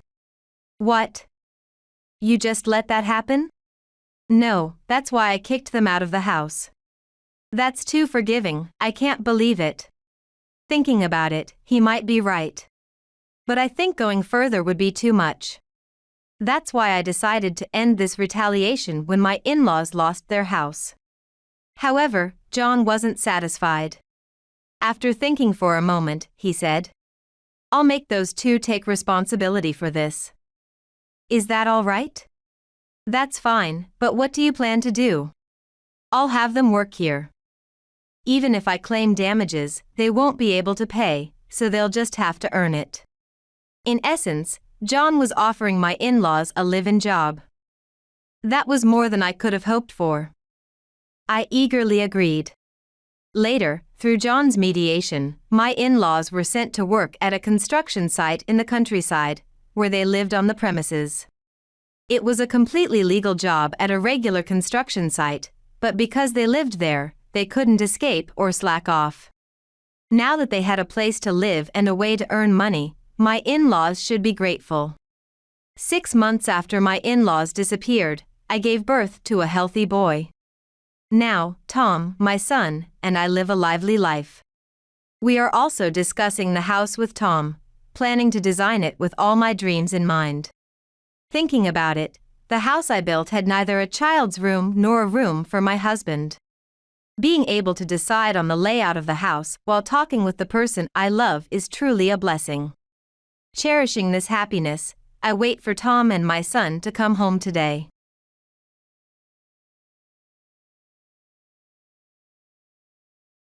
Next month, you'll meet the 10th grandchild. As I looked over, I noticed her belly had grown, and Mandy was happily stroking it. The small room was crowded with 4 children and 9 grandchildren. I hadn't noticed how far along she was. "What?" I exclaimed, overwhelmed by surprise, joy, and a daunting unease all at once. "Oh, my goodness. I haven't seen you for about a year, so I missed telling you. It's a boy. Live a long life, Grandma." "Yes, I hope so." Everyone present rejoiced and celebrated the happy news. Amid the exchange of heartfelt words, I couldn't fully suppress my complex feelings. In fact, my eldest son, Scott, had been continuously taking money from me, and my savings were depleted. Daily life had become a struggle. I wished I could give Mandy a present for the baby, but I could no longer afford it. I never expected to feel so miserable at such a joyful occasion. I felt so pathetic that I might cry. Alone, I quietly left the room and went upstairs. As I did, Scott's slightly open door caught my eye. What state was his room in now? As I slowly opened the door, the mess inside was revealed. Why had it come to this? Standing there in shock, tears finally rolled down my cheeks. Then, I heard someone coming up the stairs heavily. Seeing who it was, various thoughts raced through my mind, leading to one inevitable conclusion I must avoid at all costs. In a moment of desperation, I jumped from the balcony. My name is Kathy Morris. I'm a widow in my 60s, having lost my husband several years ago. Even after the second and third anniversaries of his death, I remained downhearted. However, I decided I couldn't go on like this and started a part-time job at a supermarket on the recommendation of a close friend. Now, working there brings excitement to my days. Welcome. I enjoy making small talk with customers at the register. Today, the fish is cheap, I say, which immediately eases the atmosphere, especially with busy mothers. A man in work clothes, looking to be in his mid to late 30s with a sunburned face, reminds me of my son Scott. I have 4 children, 2 boys and 2 girls. Raising them was hard, but I managed to get all 4 through college. My second son and daughters have found wonderful partners and are now married, blessed with children and busy lives. Only Scott, my eldest, has no desire to marry and still lives with me. Perhaps because he is the eldest, he is very caring. He helps with things I don't understand, like internet and smartphone settings. He also likes to spend money on his hobbies. Hence, his salary and bonuses often vanish on fishing gear. I bought another new reel. He opens the package that arrived today, looking pleased, and gazes at the tools inside. It's fine to spend on hobbies, but are you saving properly? I am. I've even started some investment funds. I was relieved to learn that he was managing his finances well, contributing to household expenses. Are you going fishing at the seaside this weekend? Yes, I'll be going. His face and arms tanned from outdoor activities. It was clear he enjoyed spending days out with friends, healthy and happy. Just be careful not to fall into the sea. I know. Scott checked his new fishing gear with sparkling eyes. His demeanor was like a child treasuring his toys. Beside him, I glanced at my diary. The first Sunday of last month was my birthday. My married children and grandchildren came over for a birthday party, an annual tradition they insist on continuing, especially my youngest daughter, Mandy. It's only once a year, why not, Mom? She would say, rallying her siblings. This year, the grandchildren even performed a pop the balloon act. With 9 grandchildren, the house felt a bit cramped, but such gatherings were rare. Despite the occasional complaints, having a large family was a source of joy and happiness. After each birthday, I immediately looked forward to the next. At my age, I still look forward to birthdays. Silly me. I chuckled to myself, feeling at the peak of happiness at that moment. In the midst of these cherished days, the unexpected happened. It was an early spring day, still marked by cold rain. When I returned home from work, Scott was sitting in the dark living room, muttering to himself. Scott? What's wrong? I didn't do anything wrong. It's his fault. Sensing his distress, I quickly turned on the lights and made him hot cocoa. Under the bright light, Scott looked drenched and pale, a far cry from his usual energetic self. Over time, he revealed that he had been laid off. My boss tricked me. It was actually his mistake, but they blamed me. But can't you apologize and start over? It's no use. It was a big project, and they said it's irreversible. That's terrible. I can't trust anyone anymore. Hearing him sob, I couldn't reprimand him. It was the first time I had seen Scott so dejected, betrayed by a trusted supervisor. How could I possibly understand his feelings? I suggested that Scott take a warm bath for now. After that, he ate a little dinner and then quickly retreated to his bed in his room. It was a complete turnaround for him, who had always been positive about his hobbies and work. From the next day on, he mostly stayed shut in his room. Perhaps in shock, he spent his days listlessly without looking for a job, and he even stopped going fishing. In a corner of the living room, the empty boxes from when he bought his fishing gear were carelessly thrown away. Could it be that he would remain shut in forever? I never imagined that the active Scott could become a recluse. No way, that can't be. However, my fears were realized, and gradually he stopped coming out of his room. I tried calling out to him through his door, but all I got back were gruff words. I can't trust anyone anymore. I don't want to work. But, at least you should go outside a little. Leave me alone. After that, he stopped responding.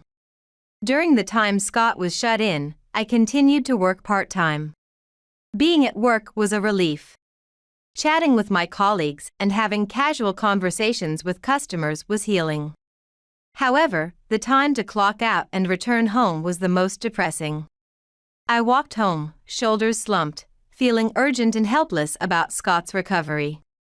Each day, seeing the man in work clothes who came to buy lunch brought me an indescribable sadness. What should I do? I had never imagined that my own son, a grown adult, would become a recluse. Not knowing who to turn to, I was at a loss.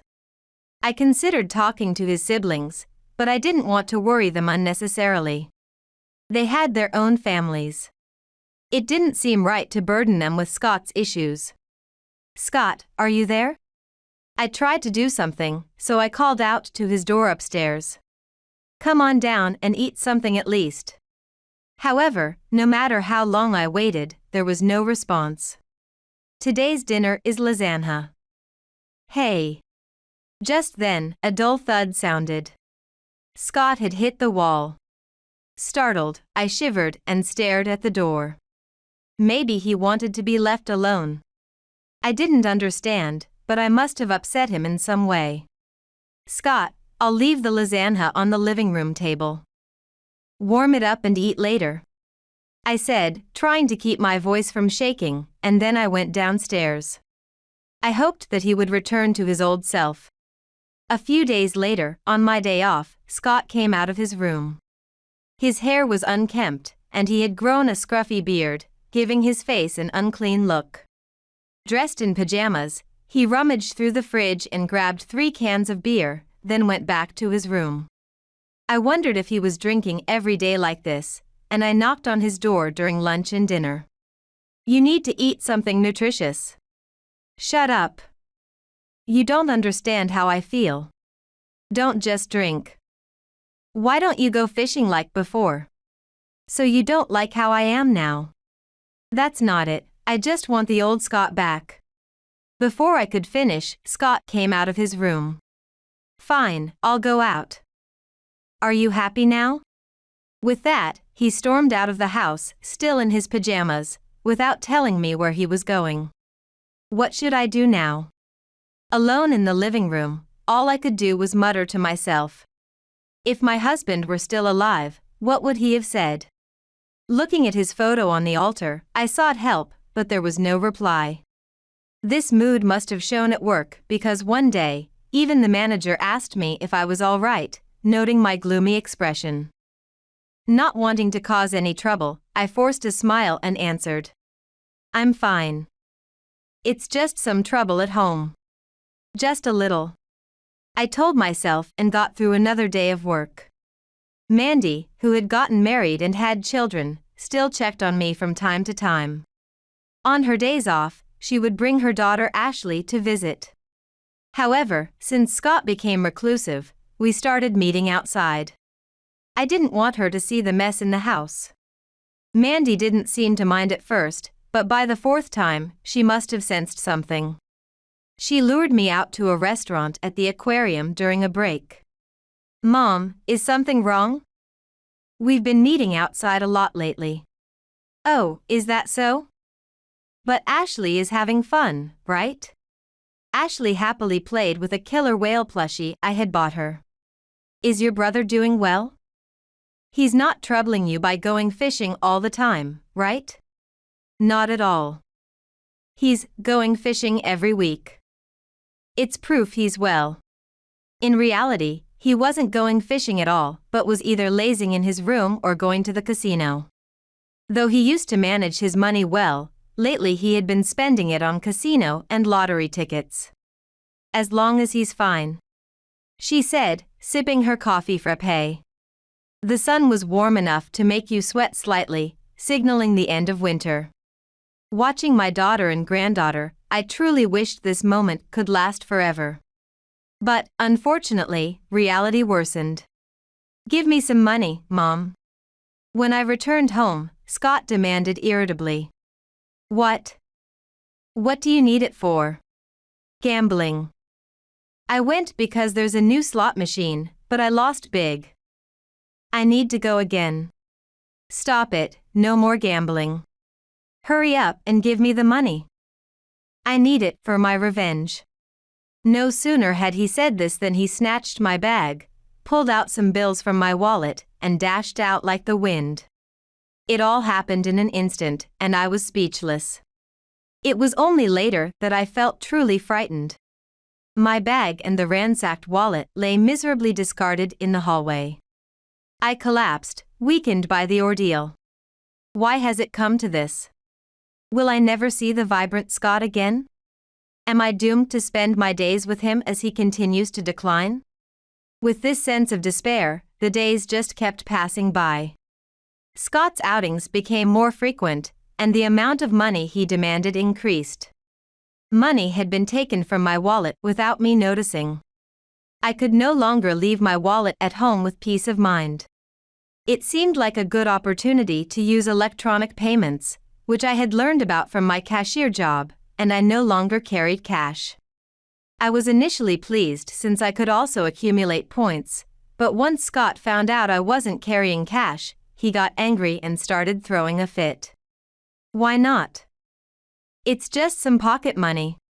Why don't you get a job for once? Stop joking. Give me the money." He constantly begged me for money and spent it all on gambling. When he ran out, he would demand more and shout at me. I was constantly afraid that he might eventually resort to violence. Exhausted, I lost the energy to meet with my children.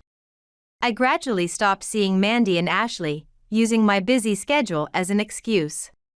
This situation continued for about a year until I was completely worn out, and then Mandy contacted me. "Hey, isn't it almost your birthday? Let's all get together next month on Sunday." Mandy mentioned that the grandchildren were preparing a surprise this year. Looking at the calendar, the annual birthday celebration was just around the corner. I hadn't even realized it. Given Scott's current situation and my own state, I wasn't in the mood to celebrate. Honestly, I wanted to decline. But contrary to my true feelings, I felt a sudden lift in my spirits. The thought of my children and grandchildren wanting to celebrate was delightful. Once a year, on that day, I too wanted to spend time lively and happily. Yes, thank you. I'll keep that day free. I hadn't said a word to them about Scott. As long as I keep quiet and Scott doesn't meet anyone, they won't know. They won't have to worry. With that thought, I decided to pretend that everything was fine with Scott on the day of the birthday celebration. Scott and I are living a happy life as usual. I'll just say that. I murmured to myself in a place where Scott wasn't around. After Mandy's call, I began to clean the house little by little. It would be troublesome if this room, where more than 10 people would gather, had no place to stand. I threw out the dusty cardboard boxes from online shopping and put the bundle of used lottery tickets into a black garbage bag to be disposed of on Burnable Trash Day. I vacuumed while Scott was out since he would yell if he heard the noise. I cleaned carefully until the birthday party. Then the day arrived. The weather was clear and calm. About an hour before the children and grandchildren were to arrive, Scott left the house. As soon as he learned about the birthday party, he shouted, "Cancel it, it's too noisy." I told you to cancel it, but everyone has already arranged their schedules. That's ridiculous. He rampaged in his room for a while. Then, just a moment ago, after extorting some money from me, he disappeared to the casino. I felt a slight relief. Now Scott and the other siblings wouldn't have to meet.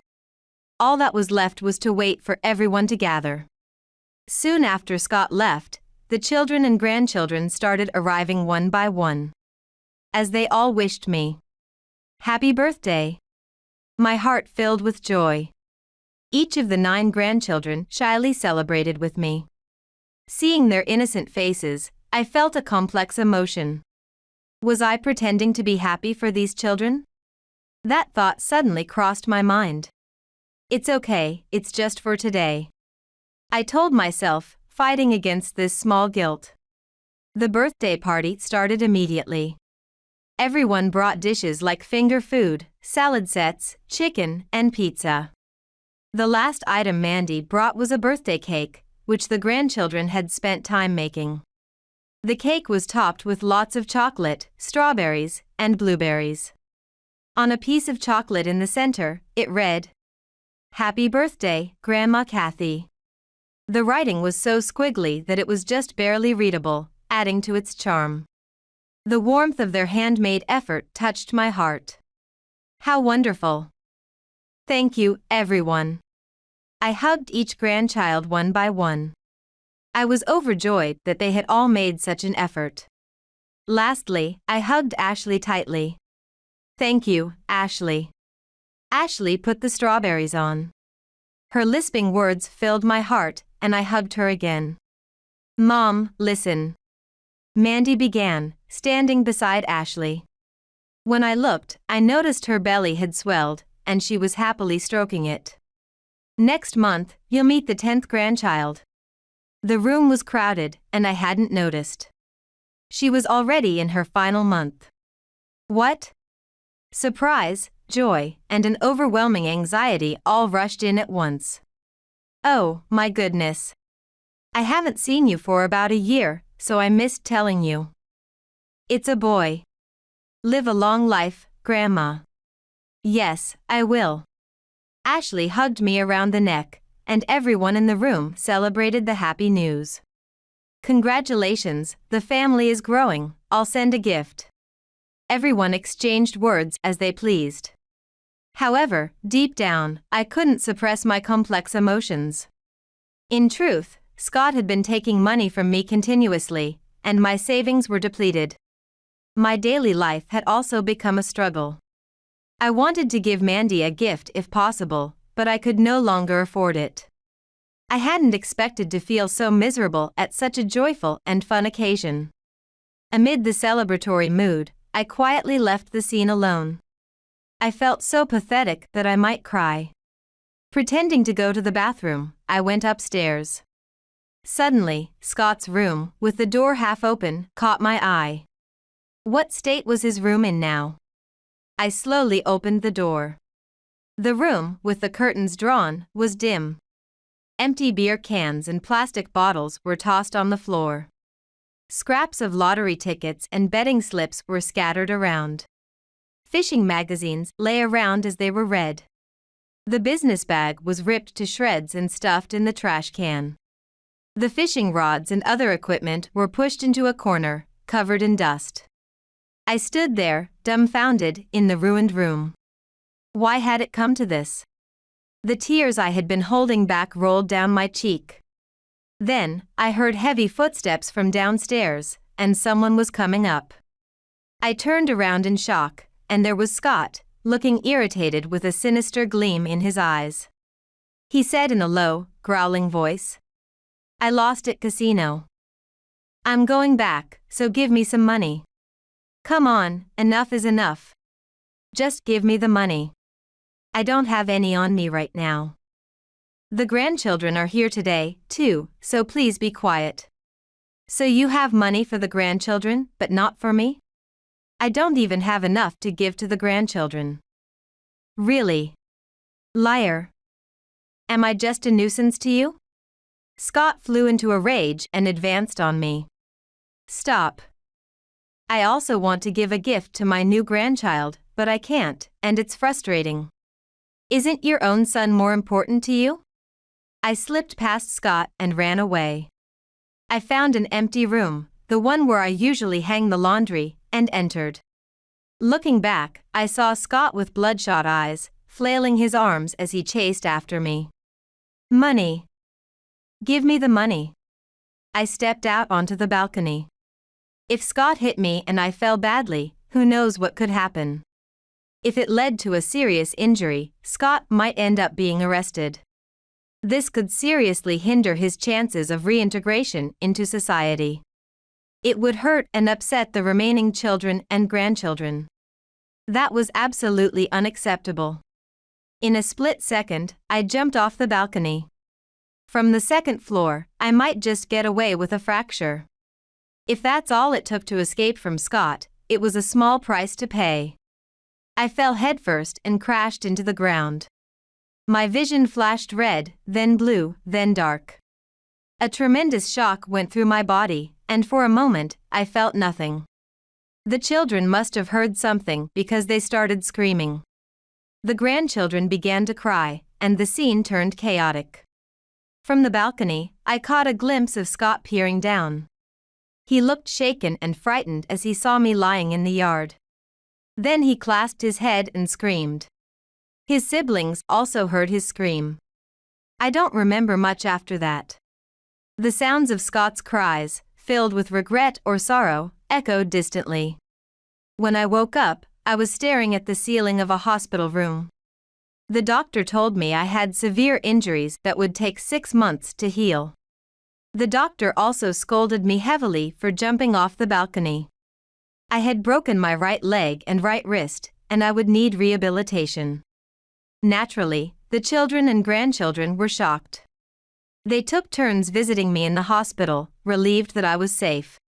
Though it wasn't without consequences, my life was spared, and everyone was relieved. Mandy thought her heart would stop when she visited me in the hospital. When she saw me, she burst into tears of joy. "Really, stop doing things like this, Mom." "I'm sorry." That day on the balcony, Scott had confessed everything to his siblings. Because of that, they became aware of our financial situation and the struggles we were facing. "You should have told us if you were in trouble. I didn't want to worry you. It would have been better to worry us than for things to come to this." She said this, crying in front of Ashley.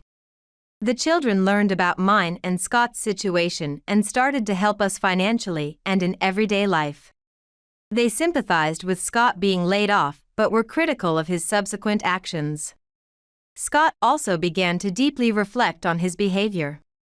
He struggled to find a new job and was lucky to receive an offer from a small real estate company. After securing a job, he started visiting me in the hospital. He entered the room timidly, shrinking in guilt.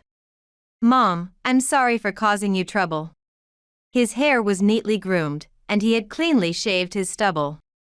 Dressed in a crisp suit and tie, he looked ready to make a fresh start. He appeared slightly brighter, which surprised me. People can change, can't they? Don't get all sentimental on me. But how did you change so suddenly? He hesitated for a moment, then looked down sheepishly and said, "That day, you tried to escape from me by jumping off the balcony." "Yes, I thought it was the only thing I could do at that moment.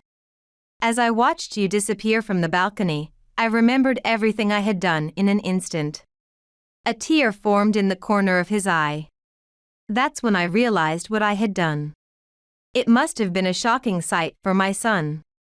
Though it was an extreme form of intervention, it was a risky choice. "I'm sorry, I won't do that again. That's my line. I'll take good care of you, Mom, don't leave me behind." True to his word, he changed his ways and returned to the vibrant person he was before the layoff. My injuries healed well, and after being discharged from the hospital, I continued to live with Scott. I no longer intend to reprimand him. As the saying goes, misfortune turned into a blessing. Both he and I were better off. Later, surrounded by my children and grandchildren, we celebrated my discharge from the hospital. "This time, we'll celebrate grandly." So said Mandy, rallying her siblings.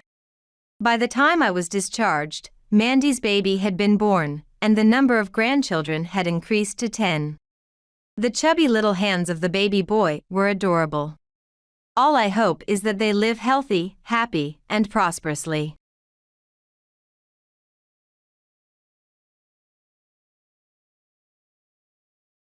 Stop leeching off me, you parasite. For over 20 years, I thought I had devoted myself to Tom. But was this how he really saw me? I wasn't leeching off him, I was just trying to support him. Despite thinking this, I couldn't find the words to say it. As my strength drained away, Tom continued. John is a working adult now. So there's no reason for you to keep leeching off me anymore.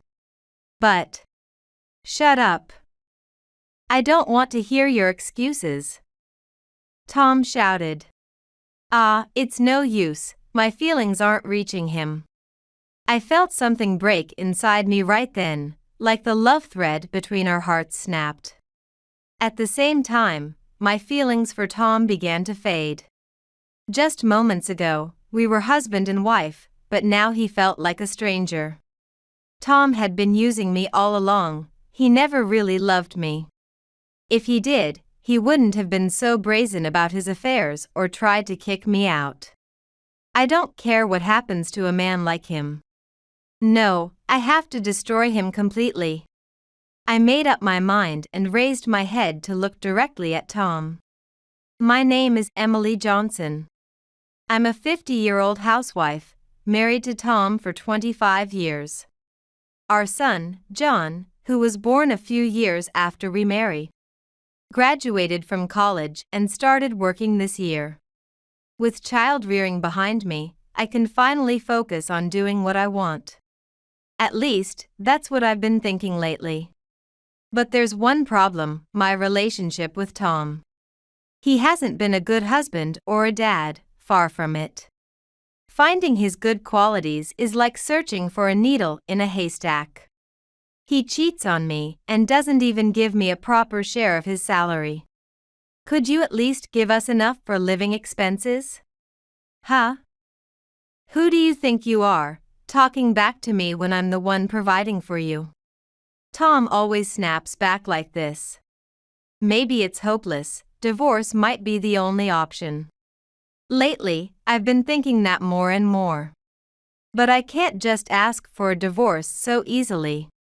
The truth is, my father-in-law, who is sick and hospitalized, has asked me to look after Tom. I owe Tom's dad, so I need to endure as long as I can, I tell myself. I can't ignore his words, but the desire to divorce is strong. Torn between these conflicting emotions, I found myself reminiscing about the happy times before our marriage. The happiness I found before getting married stemmed from a tragedy that struck my family. My parents ran a small diner. My dad was the cook, and my mom handled the service. Of course, the food was delicious. But my dad was terrible at business. He started the diner because he wanted to feed people good food until they were full. That's a noble sentiment, but he ran the place solely on that principle. He rarely thought about profit. As long as customers left satisfied, that was enough for him. Naturally, our finances were always tight. Even so, I felt proud as a child to see customers leave satisfied. So I never interfered with my dad's way of doing business. But when I was in college, disaster struck. The company that supplied ingredients to my dad's diner went bankrupt due to the recession. We've already paid this month's bill. If this keeps up, we'll have to close the diner, my dad lamented. Our finances were already on the brink. There was no extra money to cover the loss. Seeing my parents so downcast made me anxious too. But as a college student, there was nothing I could do. And it didn't seem likely that the bankrupt company could refund us. The only path left for us seemed to be closing the diner. That's when one of our regulars, a man, spoke up. Close the diner? It's such good food, that would be a waste. But the company that supplied our ingredients went bankrupt. And now we'll have to take on debt. In that case, I'll personally lend you the money to keep the diner going. And just like that, our regular customer really did lend my dad the money. Thank you. we'll definitely pay you back. Take your time with the money. Just make sure to keep serving that delicious food." With those words, the man left the diner. After that, my dad began dealing with another food supplier. It was a large wholesaler, and the cost of ingredients was even cheaper than before. Thanks to that bit of luck, our diner narrowly avoided bankruptcy. About a year later, I went with my dad to repay the man. While they were talking, a young man approached me. "So, you borrowed money from my dad, huh?" When I heard the story, I realized he was the son of the man who had lent us the money. His name was Tom, and he worked at his dad's company. "You're pretty. How about going out with me sometime?" "Huh? With you? Come on, think of it as a way to repay the favor for the loan." It's true that the money he lent us saved us. But my dad already expressed his gratitude properly. I didn't owe him anything more. Or so I thought, until Tom leaned in and whispered in my ear. "Wouldn't want people to think the daughter of a diner owner is ungrateful." I could spread that around, you know. But I couldn't argue back. Even if he did spread rumors, it wouldn't hurt me directly. But it might cause trouble for my dad. What would the customers at the diner think? These thoughts stopped me from rejecting Tom's offer. I didn't want to, but I told myself I'd endure it just this once. So, I went out with Tom. But to my surprise, I actually ended up having a good time. Tom's stories were interesting, and he knew all the best places to go. The restaurants he chose were stylish and impressive. My first impression of him had been awful, but maybe he wasn't so bad after all. That was where I made my mistake. Before I knew it, Tom had me wrapped around his finger. "I enjoy being with you, Emily. I enjoy it too. For the first time, I feel like I could marry someone as good and genuine as you." Swayed by such simple words, I began dating Tom with marriage in mind. Over time, Tom continued to win me over with various tactics. Eventually, I married him a few years later. Of course, at the time, I had no idea that marrying Tom was falling into a trap. He was kind to me, and I genuinely believed he loved me. But it was all a lie. As soon as we got married, Tom showed his true colors. "Here's this month's pay. Make it work." I opened the envelope Tom handed me. Inside was his pay slip. His salary was deposited directly into our account. So there was nothing unusual about just getting the slip. But one thing struck me as odd: the pay slip was handwritten. Nowadays, that's almost unheard of, but 25 years ago, when we got married, it wasn't uncommon for things to be handwritten. As personal computers were just starting to become mainstream. $1,000.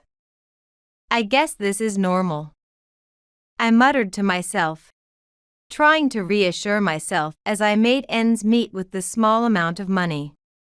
As our marriage went on, I started noticing other things that felt off. Like Tom's routine. He would head out of the house at the usual time each morning. But when he'd be back changed daily. "I'm busy with all kinds of work since I'm taking over for my dad," he'd say. "Then at least call before you come home. You're so annoying."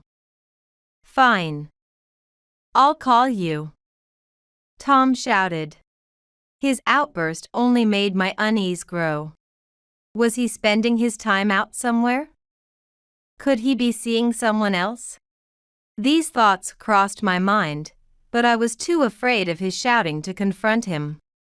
In the end, despite my suspicions about Tom, I kept silent. Soon, John was born.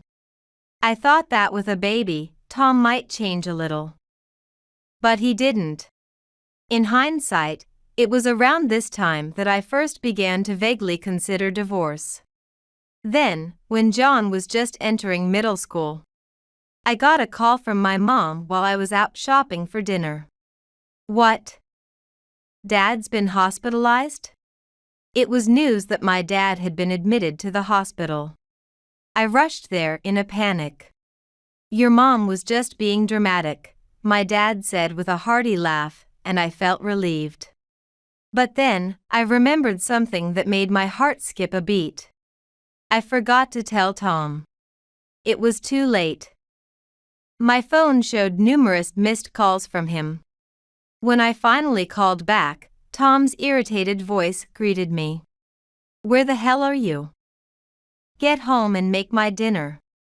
I'm sorry. My dad. What? Your dad?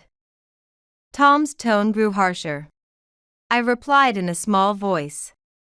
Yes, he was suddenly hospitalized. Who cares about your dad? You're my wife.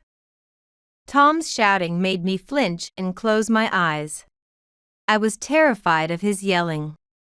But I couldn't back down now. Steeling myself, I spoke up. Is it wrong to worry about my dad? Is that too much to ask? Shut up. Don't you dare talk back to me. No, I'm going to speak my mind. If it were your dad, you'd rush to his side, wouldn't you? I asked, expecting him to reflect on the situation. But Tom's response was beyond anything I could have imagined. Huh? If my dad was hospitalized, I'd ignore it. It's not like I need him around. I was speechless. He had to be lying. But I couldn't bring myself to argue. After a long pause, I finally said to Tom, I'm not like you. I'm sorry, but you're on your own for dinner tonight. That was all I could manage before I ended the call, still in shock. After that incident, I realized I could no longer trust Tom. It finally dawned on me that the happiness I had before we got married was just an illusion. Oh, I see. Tom didn't want a wife, he wanted a maid. I muttered to myself, feeling a pang of sadness. But I knew I couldn't let myself wallow in it. Right, if I'm going to divorce him, I need to start preparing. I began planning for a divorce. A few years later, Tom's dad was hospitalized, and his condition was quite serious. He might not be able to come home again. I relayed the doctor's words to Tom, but he remained unfazed. So, it's going to cost money, huh? This isn't the time to be worrying about money. Don't you understand? I get it. I'll talk to my brother. Tom contacted his brother, who was married but childless, hoping he might cover the hospital expenses. Can you take care of it? Things are tough for me with John and Emily to support, Tom said. As if it were someone else's problem. The way he spoke reminded me of how he reacted when my own dad was hospitalized. It was clear Tom didn't care at all about his own dad. I couldn't hold back any longer. Enough. I'll figure out how to cover Dad's hospital expenses myself. Don't forget you said that. Tom shouted. I nodded firmly. In the end, my outburst led to us taking on the burden of Tom's dad's hospital bills. Eventually, Tom's dad stepped down from his position as president of the company due to his illness, and Tom took over the role. But Tom was clearly displeased with me taking charge of the situation. Tom has been rarely showing up at home ever since. Even when it was time to discuss John's future, Tom ignored my calls and didn't come home. Dad's not coming home again today, is he? John asked one evening. I'm sorry, John. I didn't mean to drag you into this. It's fine. I don't care about him. But I want to go to college in Tokyo. That's right. Don't worry about the tuition, I'll figure it out. Before long, John was accepted to a university in Tokyo. Unsurprisingly, Tom didn't even see him off. After John moved to Tokyo, the house felt incredibly empty. By that time, Tom was only coming home about once a week. "Can you transfer a bit more money? We've got your dad's hospital bills, after all." "Huh? I'm already transferring more than half my salary. It's just you now, so it should be enough." The money Tom was sending was only a fraction of his salary. It was obvious he was lying about the amount. But I didn't have the energy to argue anymore. A few years later, I got the news that John had found a job. John's got a job now, so maybe it's finally time to talk about divorce. I had everything in place for the divorce. All that was left was to figure out the timing. When and where could I bring it up without making things worse? That's all I could think about. Then one day, after visiting Tom's dad in the hospital, I came home as usual.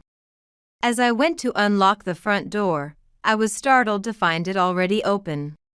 Could it be a burglar? I nervously peeked inside. From the living room, I heard the sound of the TV and Tom's laughter. He was home. Relieved, I walked into the living room. There, I found Tom laughing loudly at the TV. "So you're home?" "Yeah, I thought I'd tidy up the house a bit." "Tidying up?" I looked around the room as Tom said that. Upon closer inspection, I noticed that some things were missing. "Wait, it feels like something's missing." "Oh, yeah." I threw them out. "Your stuff. You threw out my things?" Shocked, I rushed to my room. The room was nearly empty. My computer, my TV, even my favorite mug was gone. And worse, my bed and everything else had disappeared. "What is this?" "What did you do?" "I got rid of it because you don't need it anymore."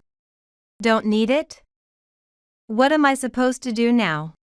I raised my voice, and Tom frowned, turning his gaze away with a sigh. "How do I put this?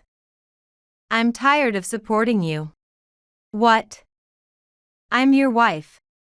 I snapped back, and Tom's face twisted with anger. He suddenly shouted, "Do I have to spell it out for you? Stop leeching off me, you freeloader." For over 20 years, I thought I had been devoting myself to Tom.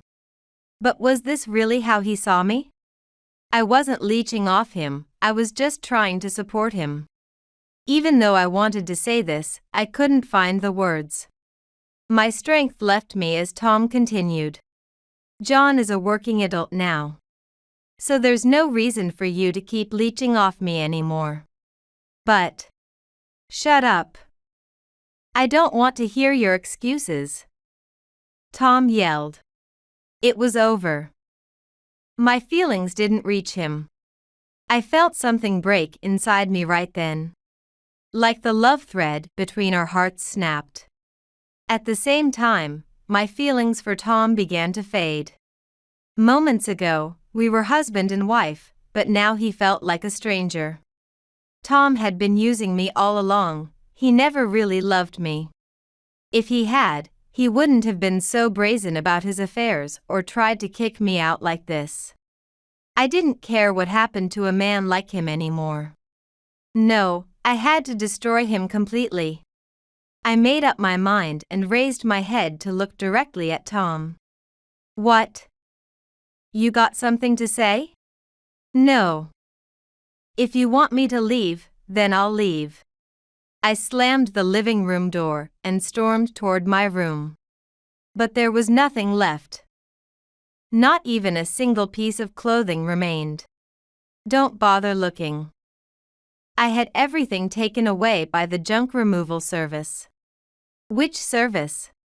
There's a flyer right there. That's the one. I picked up the flyer that had fallen to the floor. As I dialed the number, I shot a final remark at Tom. You're going to regret this. I stormed out of the house. After a moment, the call connected. When I explained the situation, the person on the other end quickly understood. Apparently, they had noticed something off about Tom's behavior and had kept everything in storage just in case. We'll bring your belongings to you right away. Thank you for your understanding. I thanked them sincerely and ended the call. I then went to the storage facility, thanked the staff again, and had my belongings moved to a storage unit I had just rented. I felt relieved knowing that my things were safe. You're not going to get away with this, Tom, I muttered to myself as I dialed John's number. After briefly explaining the situation, I finished with, "So, I've decided to move out and proceed with the divorce. Make sure you're ready too, John." "Okay?" Okay. Got it." John quickly ended the call, sounding a bit nervous. Was I that angry? I wondered as I put my phone back in my bag. I headed to a nearby business hotel. The truth is, I already had a new place lined up. The reason was simple. I had been planning to discuss the divorce with Tom soon. After the divorce, I would move there and start my new life. Well, it just happened a bit sooner than I expected. Honestly, I wasn't too bothered. My plan was only moved up by about 2 weeks. 2 weeks in a hotel. What a waste. I couldn't help but think it was a waste of money, an old habit from my years as a housewife. Maybe I should bill him for the hotel costs too?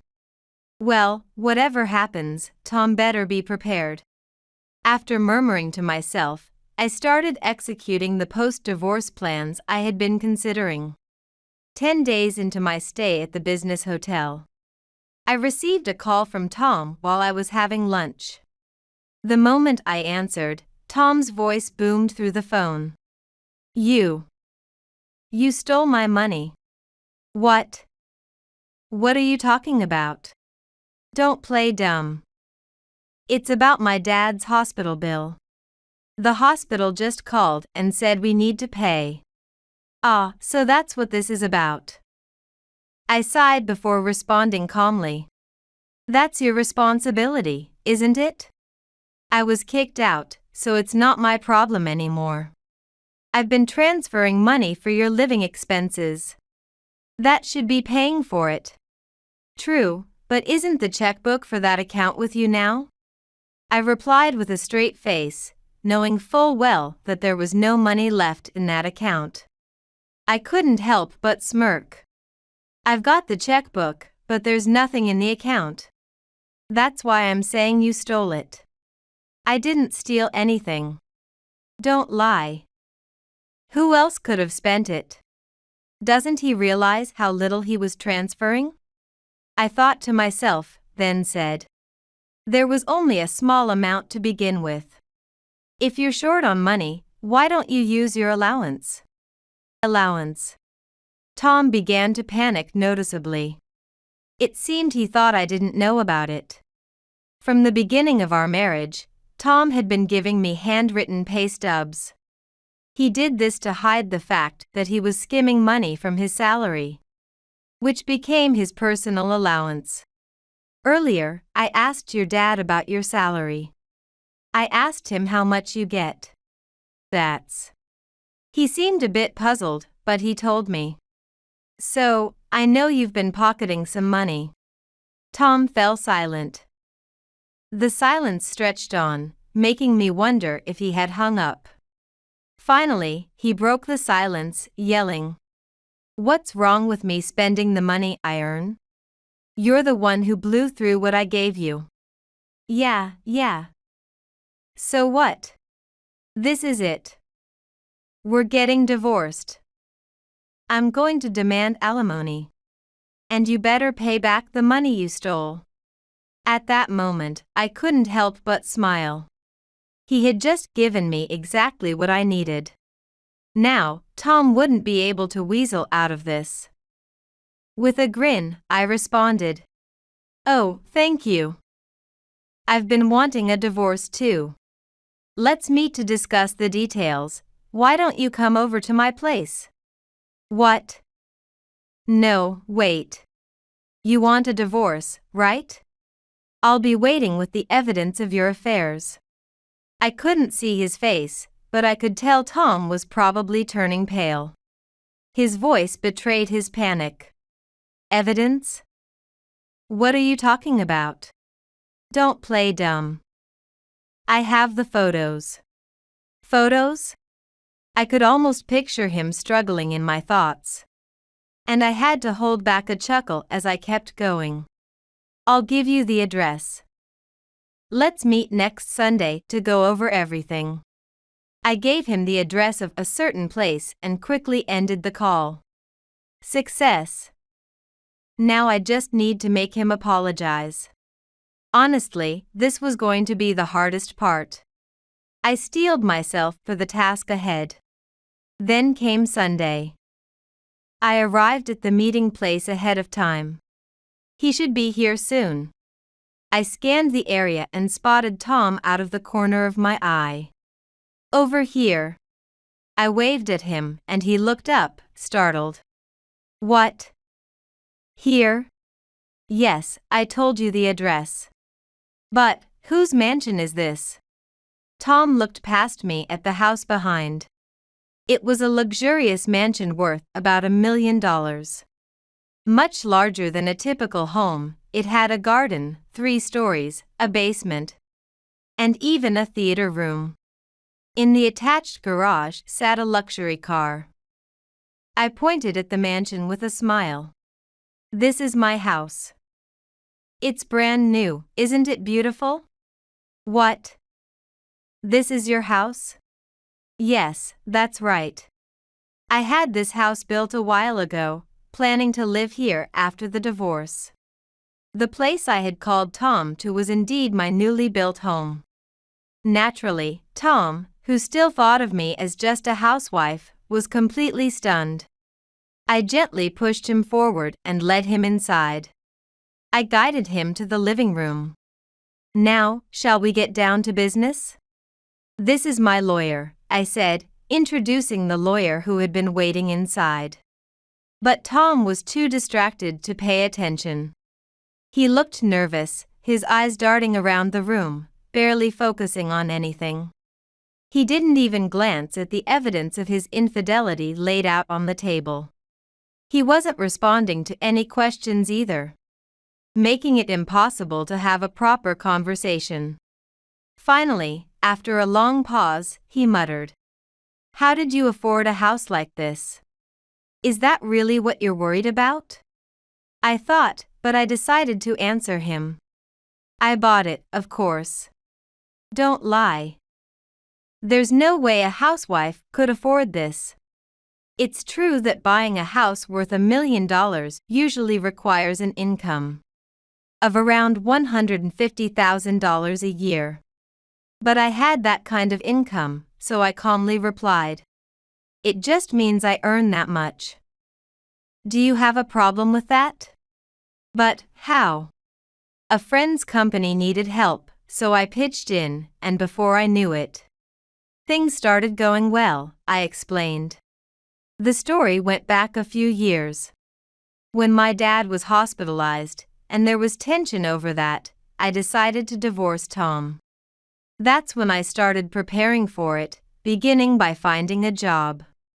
I needed a job to support myself after the divorce, but good jobs were hard to find. So I turned to my best friend, Catherine, for advice. "Why don't you help me with my work?" she suggested. Work? What kind of work? Aquaculture farming on land. Aquaculture farming on land involves creating artificial pools to farm fish, which has the advantage of preventing ocean pollution.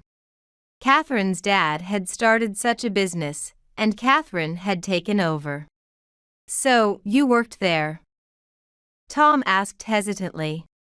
After I started helping, the business suddenly took off. My role was mainly negotiation and administrative tasks. But Catherine appreciated it and eventually appointed me to an executive position.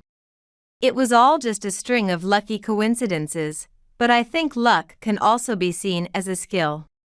Hearing this, Tom slumped down, but then suddenly raised his head. Okay. Let's forget about the divorce. Why don't we start over? What is he even saying? I thought this to myself as I gave him a cold look and replied. Are you kidding me? In your dreams. No, I'm serious. I really want to start over with you, Tom pleaded passionately. But I knew it was just my money he was after, so I raised my eyebrows and retorted. I don't want anything to do with a cheater like you. And someone who disrespects his dad. But about my dad. Shut up. I doubt you know this, but I've been paying for your dad's hospital bills. Tom had only been giving me a small amount of money, barely enough to cover food, utilities, and other essentials. There was never anything left, so of course, there wasn't enough to cover the hospital bills. Initially, I managed to pay by scraping by, but once I started working, I used my salary to cover the expenses. And yet you never listened to me, and you didn't even visit your dad in the hospital. Well, I mean, how could I trust someone like you? I shouted, and Tom shrank back.